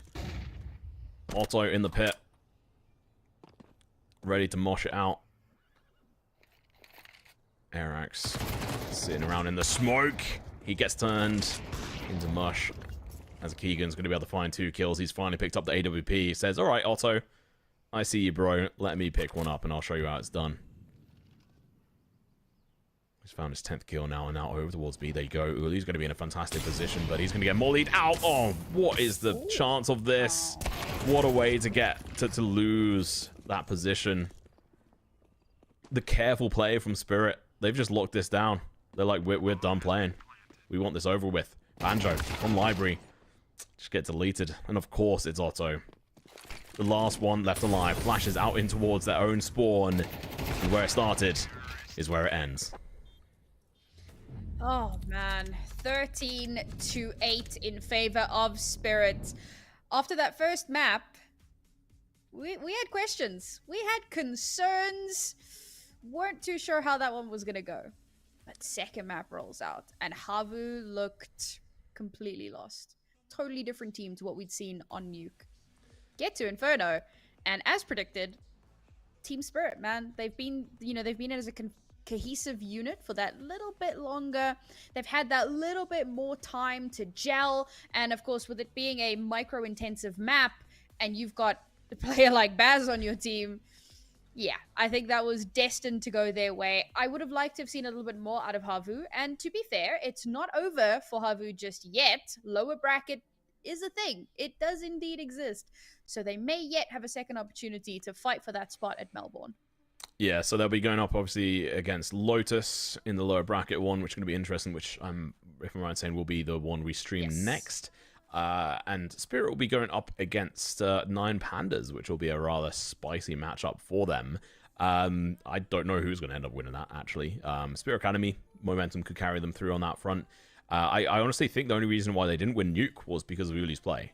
The fact that he was able to get that backstab over towards T-Spawn, I mentioned it before. Without that, I honestly, there were too many mistakes coming out from HAVU's side, and Spirit were just able to play a little bit chaotically, a little bit more puggy in a couple of ways, I guess, but also at the same time, they were playing and gelling as a team so well. Like, on Inferno, we saw their fantastic rotations, really good calls. There were some moments where I was like, what is this play? And then others, it's like, oh yeah, that makes sense. And I think that really caught HAVU off guard, and they weren't able to adapt quick enough. So either way, that's going to be it for that series. Congrats to Spirit Academy before going through. HAVU, we will be following down into the lower bracket shortly. I say shortly, I think in about an hour's time or so. We are going to go into a break, and we'll be back with the next series. I say shortly. Watch the timer on screen. It'll tell you when we're coming back. But other than that, make sure to go grab some food, grab some drinks. We are going to be still talking for a little bit longer because I think we might have a bracket update. We'll see. But any finishing thoughts from that series, Sam? Honestly, I think that HAVU have a lot of potential, definitely. And I'm looking forward to seeing how they're going to do a little bit later on when we watch them again, as we can see on our lower bracket there. HAVU versus Lotus, as Tom said earlier. That's going to be our next game on this stream. But as we can see, Movistar Koi have already won their first matchup. Exonator does a good job. Tries to bite back, but unfortunately not quite enough. Fours winning out their game. I think that also makes a lot of sense. And of course, Spirit up against 9 Pandas, as we already mentioned. So, I don't know, bracket feels like it's shaping up pretty much as expected, but it ain't over till we get to that grand final. Indeed. I am looking forward to the Lotus match. They did get absolutely smashed by 9 Pandas. I think it was 13-4, 13-4, something like that. So, let's see if Lotus can pull it up. Like you mentioned, they've been formed in the past week or two. So let's see if they can do anything versus HAVU, who are not on their best of days when it comes to it. So we're going to go into break, like I said, and we'll be back from the next matchup very soon.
You got me feeling some way,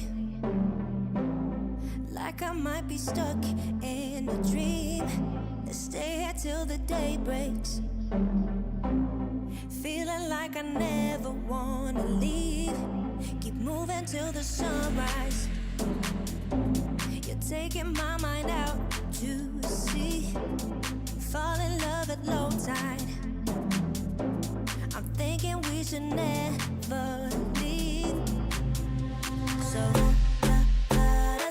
let's keep going till the night is almost gone. 'Cause I feel like singing Let's keep going till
Is it wrong of me to think of you all the time?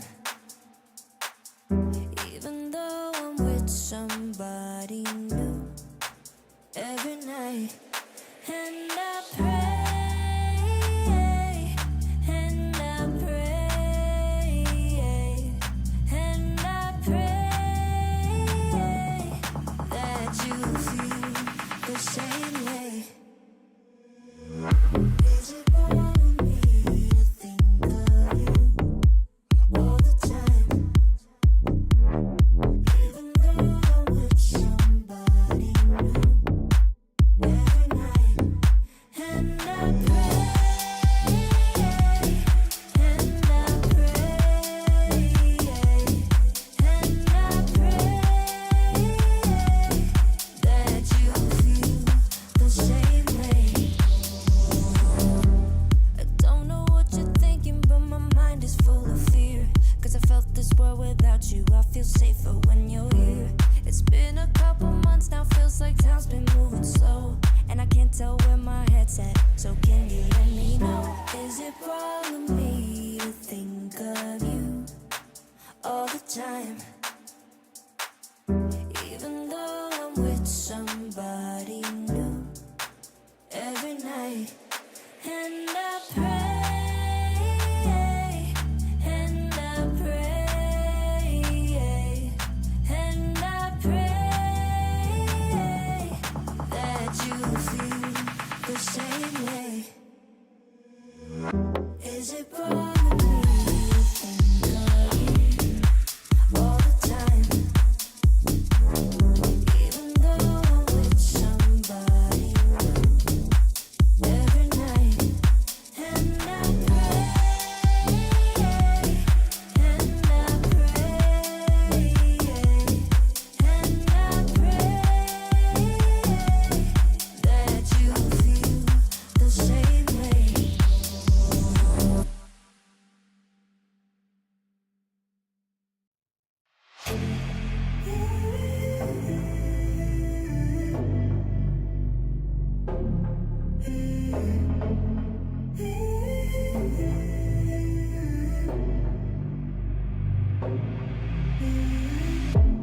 I'm out of focus, I need a spark. I can't keep living in the dark. Nothing feels right, my thoughts are unclear. I just wish that you were here. 'Cause when I'm alone, I get lost in my head. And I try to think back to the things that you said. But living without you is taking a toll. Feel like I might lose control. When I'm down and can't push through, I know you're the one I can turn to. You make me feel like someone new. 'Cause I'm never sober when I'm with you.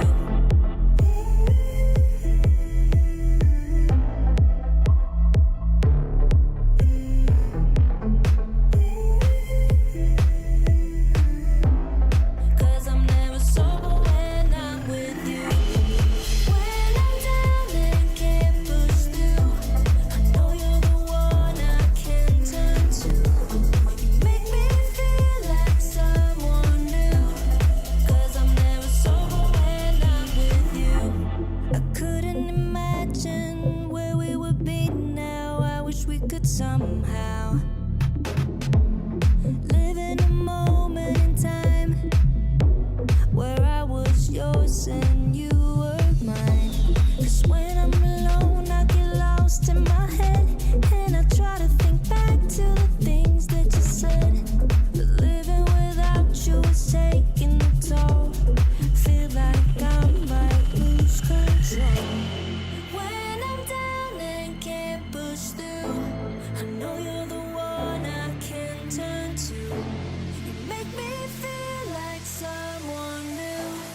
'Cause I'm never so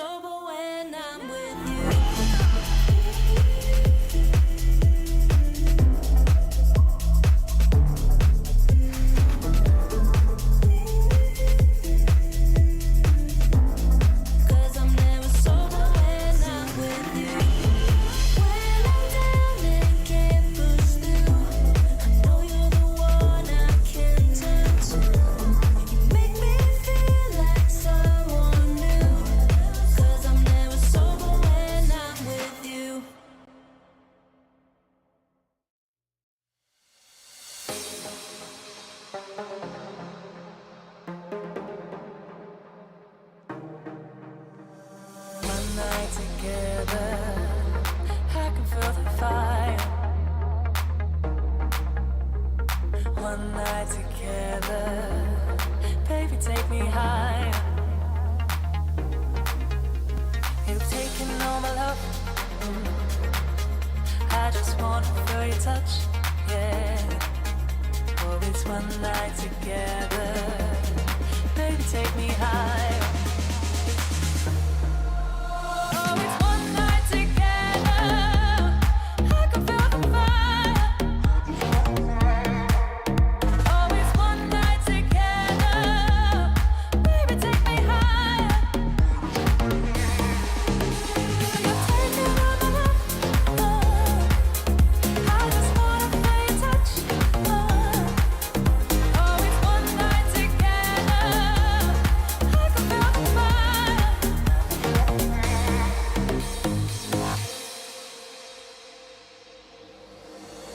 One night together, I can feel the fire.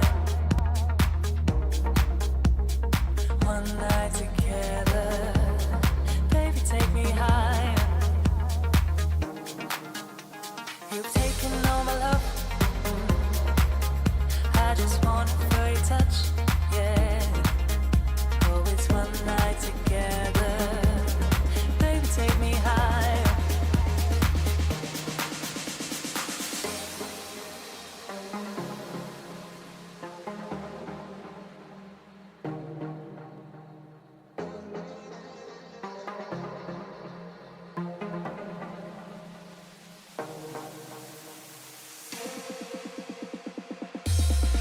Oh, it's one night together, I can feel the fire. Oh, it's one night together, baby, take me higher. You're taking all my love. I just wanna feel your touch. Oh, it's one night together, I can feel the fire.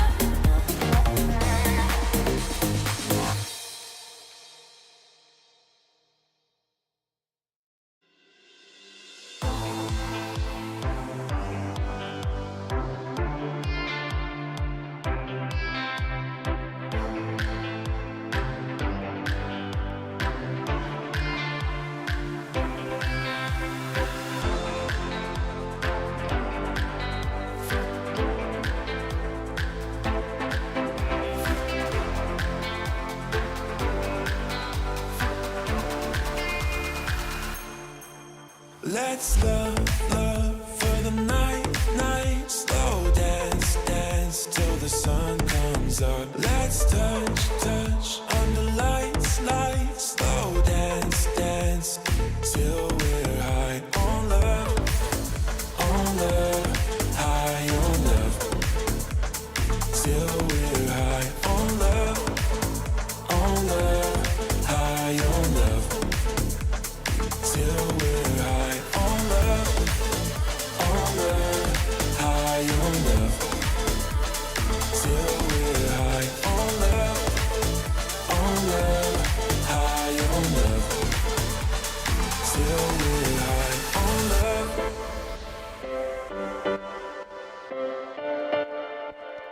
Till we're high on love.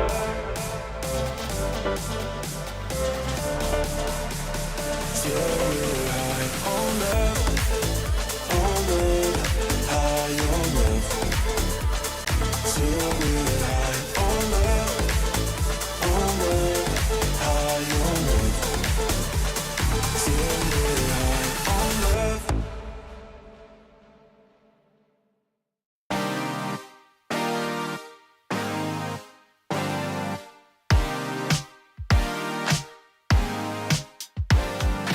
One last chance, we can keep it all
So you say you got a new one.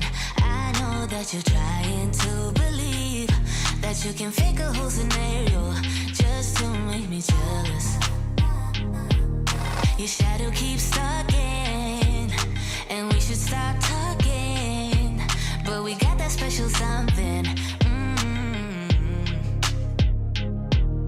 Say it like you mean it, I won't fake it and believe it when I see it. But for now, I just be breathing, doing nothing. I won't give in if you won't make a move right now. Oh, why do we go 360? You're hesitating, now it's busy. You know we always can go easy. Won't you let me know? Why do we go 360? You're hesitating, now it's busy. You know we always can go easy. You should let me know. Oh, I will be clear now. Patience is really not my key, but if you play your cards right, I might just think about it twice. Yeah. Say it like you mean it, I won't fake it and believe it when I see it. But for now, I just be breathing, doing nothing. I won't give in if you won't make a move right now. Oh, why do we go 360? You're hesitating, now it's busy. You know we always can go easy. Won't you let me know? Why do we go 360? You're hesitating, now it's busy. You know we always can go easy. We can go easy, boy. You should let me know. I've been giving clues and you're acting all blind. Trying to make some moves, but you're staying behind. How come you don't get it when I say it like that? Like that, like that, like that. I've been giving clues and you're acting all blind. Trying to make some moves, but you're staying behind. How come you don't get it when I say it like that? Like that, like that, like that. Oh, why do we go 360? You're hesitating, always busy. You know we always can go easy. Won't you let me know?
this chemistry. One look at you and my heart explodes. Just let me be the one you keep. I'll be right here through the hot and cold. But I'll be loyal to you. No need for drama. Feel royal with you. Cry like Impala. Is it important for you? There ain't no bother. No, no. Yeah. Hey, 1, 2, 3, just get over here.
I go,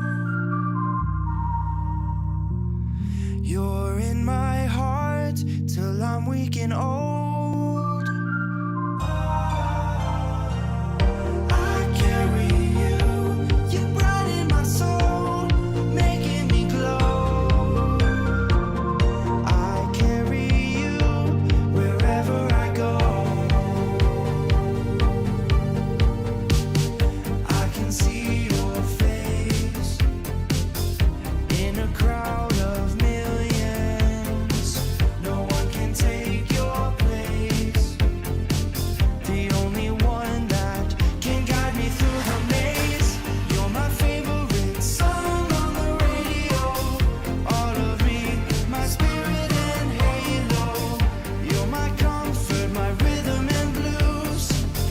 You're the headlines in the morning news.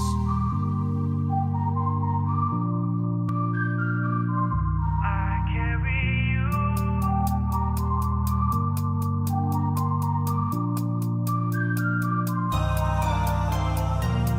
I carry you wherever I go.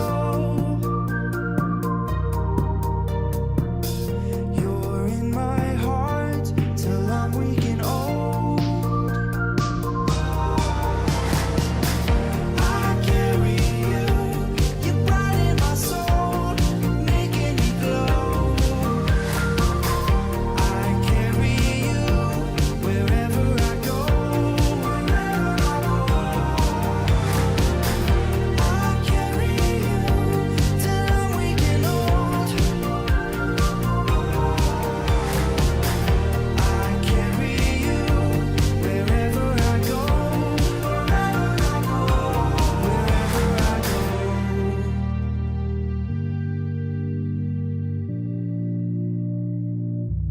Wherever I go.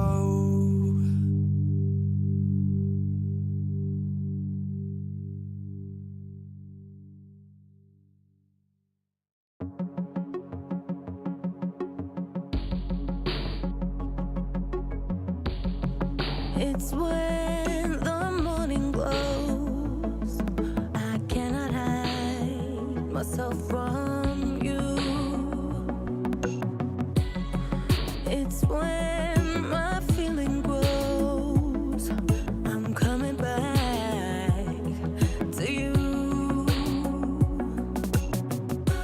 When I step out, when I step out, when I step out, when I step out of the light, I come into the light. I will be happy, happy, happy. How could I not be, not be, not be? And hey, do you think I can stay? 'Cause I will be happy, happy, happy. How could I not be, not be, not be? When I'm with you,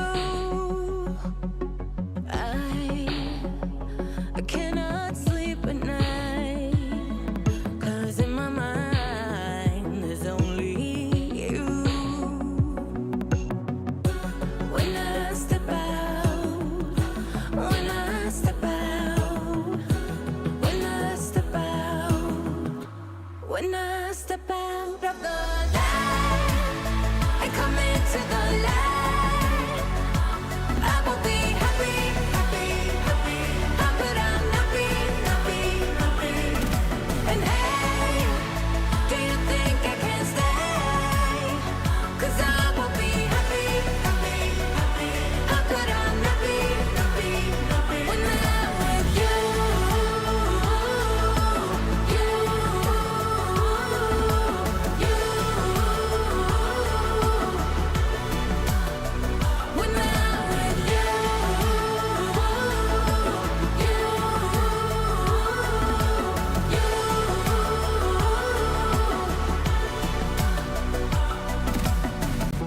speak to me, your silence broken.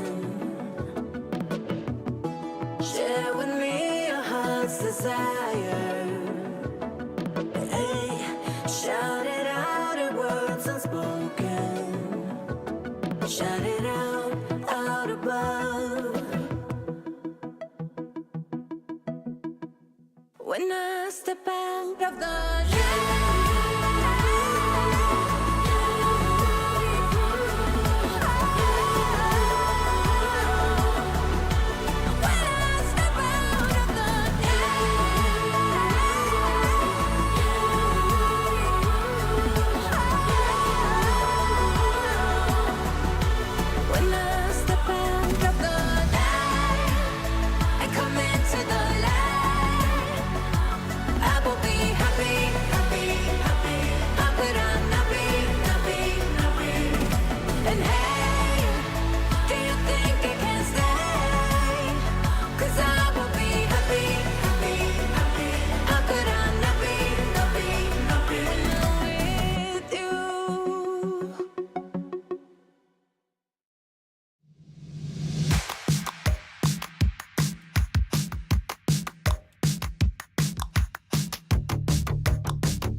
Hello and welcome back if you're just joining us. This is the ESL Challenger Melbourne closed qualifiers for Europe. Now we're going to be moving into the lower bracket. My name is Tom Baker, and joining me, as per usual, is the wonderful, the fantastic Sam, aka Nara Mizuki. How are you doing? Doing pretty damn good. That first game that we had today was a banger. Very, very back and forth. Looking forward to seeing if our next game, with everything on the line, is going to deliver in the same fantastic way. Yeah, and let's take a look at who we obviously saw earlier on and who we are going to be watching and casting in the next game. So let's have a look at the bracket. So we did have a short look at that before we, ended up our last series. But if you're just joining us now, we can give you a little bit of a recap. And Movistar and Fours made it through their first games alongside Spirit, who we had on this stream, and 9 Pandas. So they're all going to be going up against one another in the upper bracket on some of our other streams. Down in the lower bracket, we have Anada versus Aurora Gaming, and here on this stream we're gonna have HAVU, who we just watched duking it out with Spirit. They're now going to be playing against Lotus, and this matchup feels like a massive question mark for me. There is so many unknowns going into this that it's going to be really difficult to predict, which makes it that much more fun. Yeah, I mean, in all honesty, there's no reason as to why HAVU shouldn't win this, but we did just see Spirit Academy outclass them and outplay them on every map.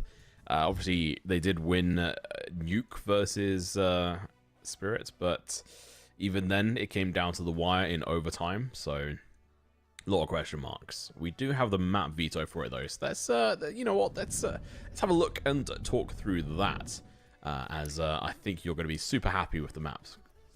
Yeah, so coming into this, I had no idea what to expect for Lotus, right? They were a team that had formed like 2 days ago, and a lot of these players have been floating around the scene for quite some time. They've been on a variety of different teams prior to this, but they came together for this event, and they've made it all the way to the closed qualifier. So I didn't know what maps they were going to be looking at. I had no clue what to expect.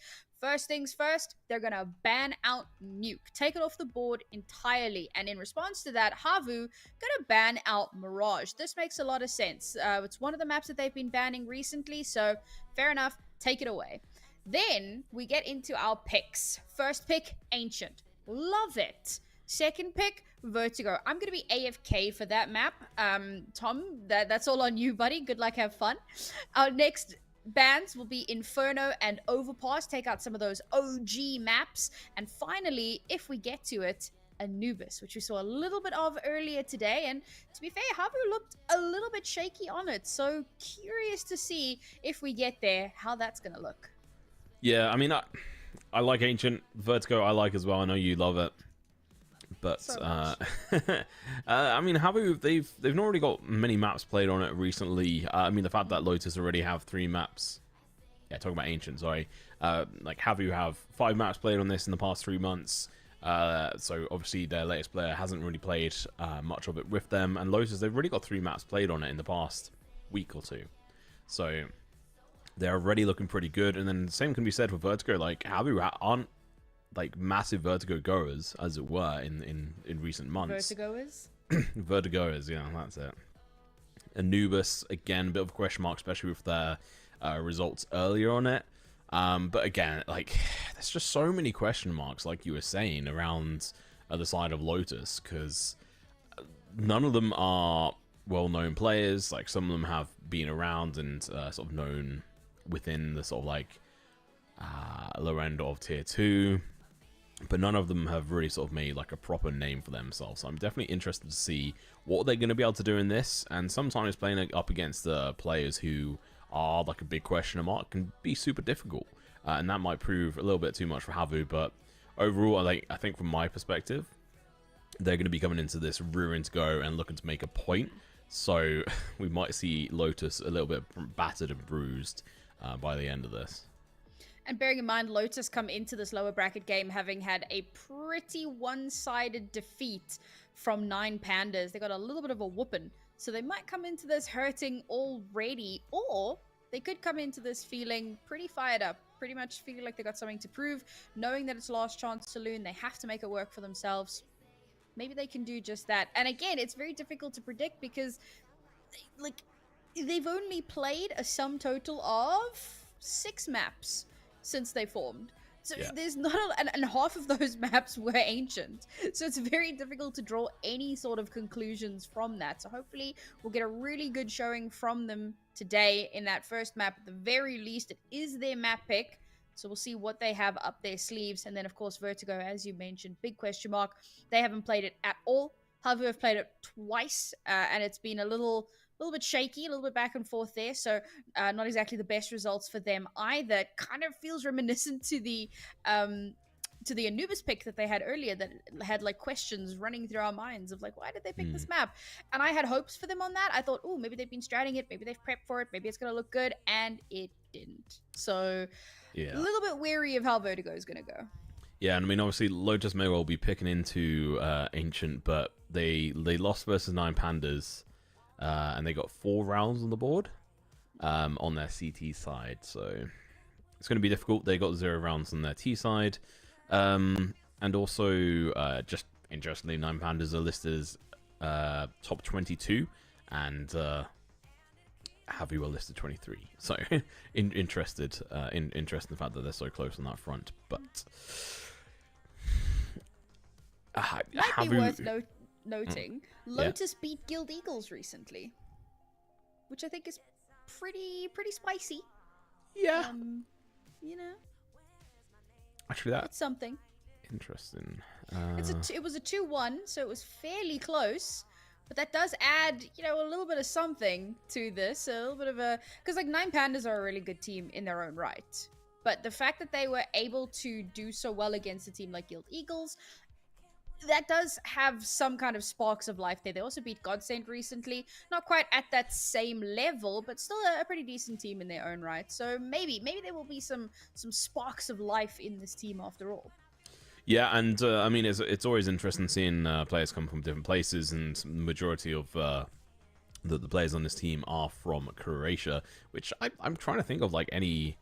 Like we don't really have many players from there, and then Consume is from a different place, not quite the same location. So it's interesting to see like a spread of players coming in here. Hopefully, you know, they can use this experience to launch themselves forward. If they beat HAVU, they're going to be going up against the winner of X and Nidia and Aurora. Won't be the... Oh, no. Wait, that is wrong, isn't it? It's versus the loser of Koi versus Forza and them. Yeah, okay. Either way. I'm trying to do maths on stream again. Yeah, chat. no, my brain is lagging on that front. But yeah, they'll be going up against from Montenegro. that was it. Yeah. I was trying to remember like the flag and which one it was, and it couldn't quite click. But they'll be going up against Koi or Forza, whoever loses in the upper semi-finals. There you go. My brain stopped lagging. But yeah, that'll be interesting to see who ends up going through on that front. But I think this has to be HAVU being able to take this. As long as they don't have the situation on, like, say, Anubis the second round, where they get absolutely slapped into the second round, and then they kind of fall apart throughout the rest of the game. Yeah, the thing for me is really the individual performances, right? We spoke a little bit about Uli and what a standout, pivotal role he played on Nuke in our first series earlier. And then we headed on to the next 2 maps, and he really didn't show up. Puha, also a really strong performance on Nuke, was not on the server for Ancient. For Anubis, started to step up a little bit on Inferno, and we saw some of those signs of life again. But really, the star of this roster in particular, it had to go to Otto. I mean, I said it in the last map, but he was such a raid boss, and he was consistent through all 3 maps, and that is their AWP player. So when you have someone at that kind of caliber that can just keep dragging you back into the game, and it can kind of revitalize your team a little bit. Unfortunately, they didn't quite get that effect in the last series, but coming into this one, and again, knowing that everything's on the line, I'm hoping that they can all kind of rally themselves. They've had a few minutes to take a break, get some water, maybe take a walk outside, touch some grass, and hopefully they come back with a better mindset and a better plan. Indeed, just waiting for a bit of an update to see how long we will be until we go into game, because I think the players are just joining the server, if I am right in saying. And then we'll be able to start with the first map, which will be Ancient, which I've not casted this year. So I'm. You haven't casted much this year, Tom. Yeah, I've only casted 3 maps. You abandoned me. I did indeed. Left you in the hands of, well, everyone else. Yeah. Grimy. But I always enjoy these qualifiers because you get to see a few teams in which, you know, you don't tend to see these teams at the top end. I mean, HAVU, they may well be number 23, but they don't really have a presence in the top echelons when it comes to, like, any of the major events. RMRs, they got past the first initial round and then got booted out, if I'm right in saying. And Lotus, I don't think they made any appearance because they're so brand new. Yes, that is correct. So it's always nice to be able to see some of these other teams, see some other talent. It also, you know, allows other teams who are potentially looking to pick up new players, like, you know, Astralis. Got to replace Blamef now. The fact that he's on the bench. So who knows? Maybe one of these players could be the replacement for him. I'm really interested to see where he goes. To be honest, I saw someone say Falcons, which could be spicy. Bro, during the off season, everyone was going to Falcons. Like, it became a meme at one point. I did see that he's looking to be a rifler on a team and not IGL. So looking to take a little bit of a backseat in that regard and just focus on the aim duels. Anyways, he's not in this game, unfortunately. So Ancient, right? Here's my thing. This is Lotus's map pick. That means that HAVU get to pick the side that they start on. Very likely it's going to be that CT side, right? Everybody likes to pick CT unless it's Anubis, and even then sometimes teams just pick CT. I think it's just like a comfort thing. HAVU is a pretty aggressive team, so this CT side could be a huge boon for them, or it could be a disaster. If they overplay their hand, if they push out a little too aggressively, if they give too many duels away unnecessarily, allow themselves to become isolated, lost on an island, these rounds are just going to go so quickly in Lotus's favor. So I really want to see a bit more restraint from HAVU. When you're on the attacking side, you can go a little bit more ham, and I think that that's where they're going to get a lot done. But on the CT side, they rely a little bit too much on auto with the AWP, and that somehow needs to, like, wrangle them back into a position of advantage, and they can't keep relying on that. So hopefully we see a little bit more restraint from them. Yeah. Interesting stat from the 3 games that they've played on Ancient. Lotus have actually not lost a single pistol round. They've won all 6 pistol rounds so far on their 3 Ancient maps. 60% of their rounds come from the CT side, which, keep in mind, they only managed to get 4 versus 9 Pandas. So keep that in mind as well. And they got 0 rounds on the T side, so they're really going to have to perform quite well on the T side, I imagine, for them. Obviously, only 40% of their rounds they need to get on that front. And like I said, yeah, they beat out Guild Eagles. That includes on that map, it was 13-8. And then Godson, it was the 13-9. And then they lost versus 9 Pandas at 4-13 in favor of, obviously, 9 Pandas. So I am interested to see how they're going to be able to do on this. Standout potential players. I mean, I think there's just too little data to go off for them. Yeah. It's really just all across the board for each one of the team members, like Sego and Tom, Rogga, this potentially. Just in. Oh. This just in.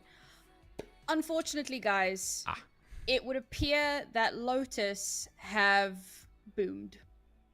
That is my meme way of saying this is actually quite a serious thing. Unfortunately, Lotus have decided to forfeit their match, so HAVU will get the forfeit win. They will be allowed to go forward in the bracket, which is, I think that's great. They do have a little bit more of an opportunity now to do well. It's a little bit sad because I think chances are they win this game. And it would have been a great little bit of extra experience, a little bit of extra practice for them to get in before the rest of the bracket. But they will move forward, and we will say goodbye to Lotus. A little bit of an unfortunate one, but that's how the cookie crumbles.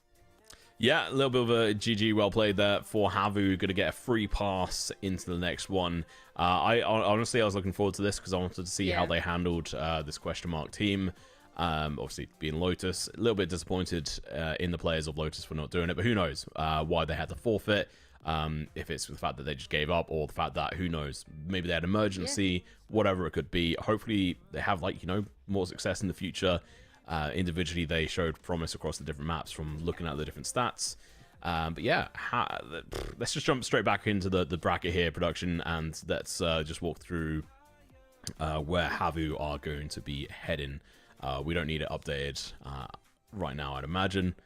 But yeah, just a quick reminder, we can point people to the various streams as well, because obviously we do have 3 other streams that are going on simultaneously. We've got the ESL CS main stream, the B stream, and the C stream are all live right now. You've got Movistar Koi versus Force Esports, Spirit Academy versus 9 Pandas, and of course Xnator versus Aurora Gaming. So please guys, do head over to one of the other channels, check out those games, and as we mentioned, HAVU will be moving up in the bracket, and they will be playing the loser of Movistar versus Force, but of course that will only take place tomorrow. yeah, interesting set of games going on there, and like you said, HAVU Gaming going to be moving upwards. So I think they'll be feeling a little bit relieved. Maybe they can go away, review some of the footage from earlier on, and, you know, check themselves out on that front, work out what the mistakes were, because I think, honestly, Spirit just got in their heads, really screwed with their gameplay, undermined a lot of the ways they were comfortable in playing, and they just weren't able to pick up the pieces. There were a lot of fast played positions from Spirit. Even on the CT side, we saw on Nuke where a lot of pushes out from A in towards radio room, lots of lurks, lots of pincers. It was just a really... I'm excited to see how Spirit do in their next matchup. What is that, tomorrow? So Yeah. That's going to be super fun. Actually, no, sorry, that's Well, happening right today. now, and then tomorrow. and then tomorrow, they won't be going up again against each other unless they obviously get through to lower finals or upper finals on that front. So, but if you want to go have a look at that, Spirit are going to be playing on the B channel, so ESL B. I will grab that. So yeah, it's just the ESL CS B Twitch stream on that front. But that is going to be it for us. As a duo, I don't think we're going to be casting any more Melbourne. But are you casting any more? No, not for Melbourne. I'll be around for some other stuff later on in March, but unfortunately that's me also done for Melbourne. Awesome. Yeah, well, hopefully everyone has a lovely end of February and the extra day we have this year. But for now, make sure to go check out Sam and her Twitter for any updates on where she's going to be casting, and also myself. And we will see you guys soon. Thank you very much for watching.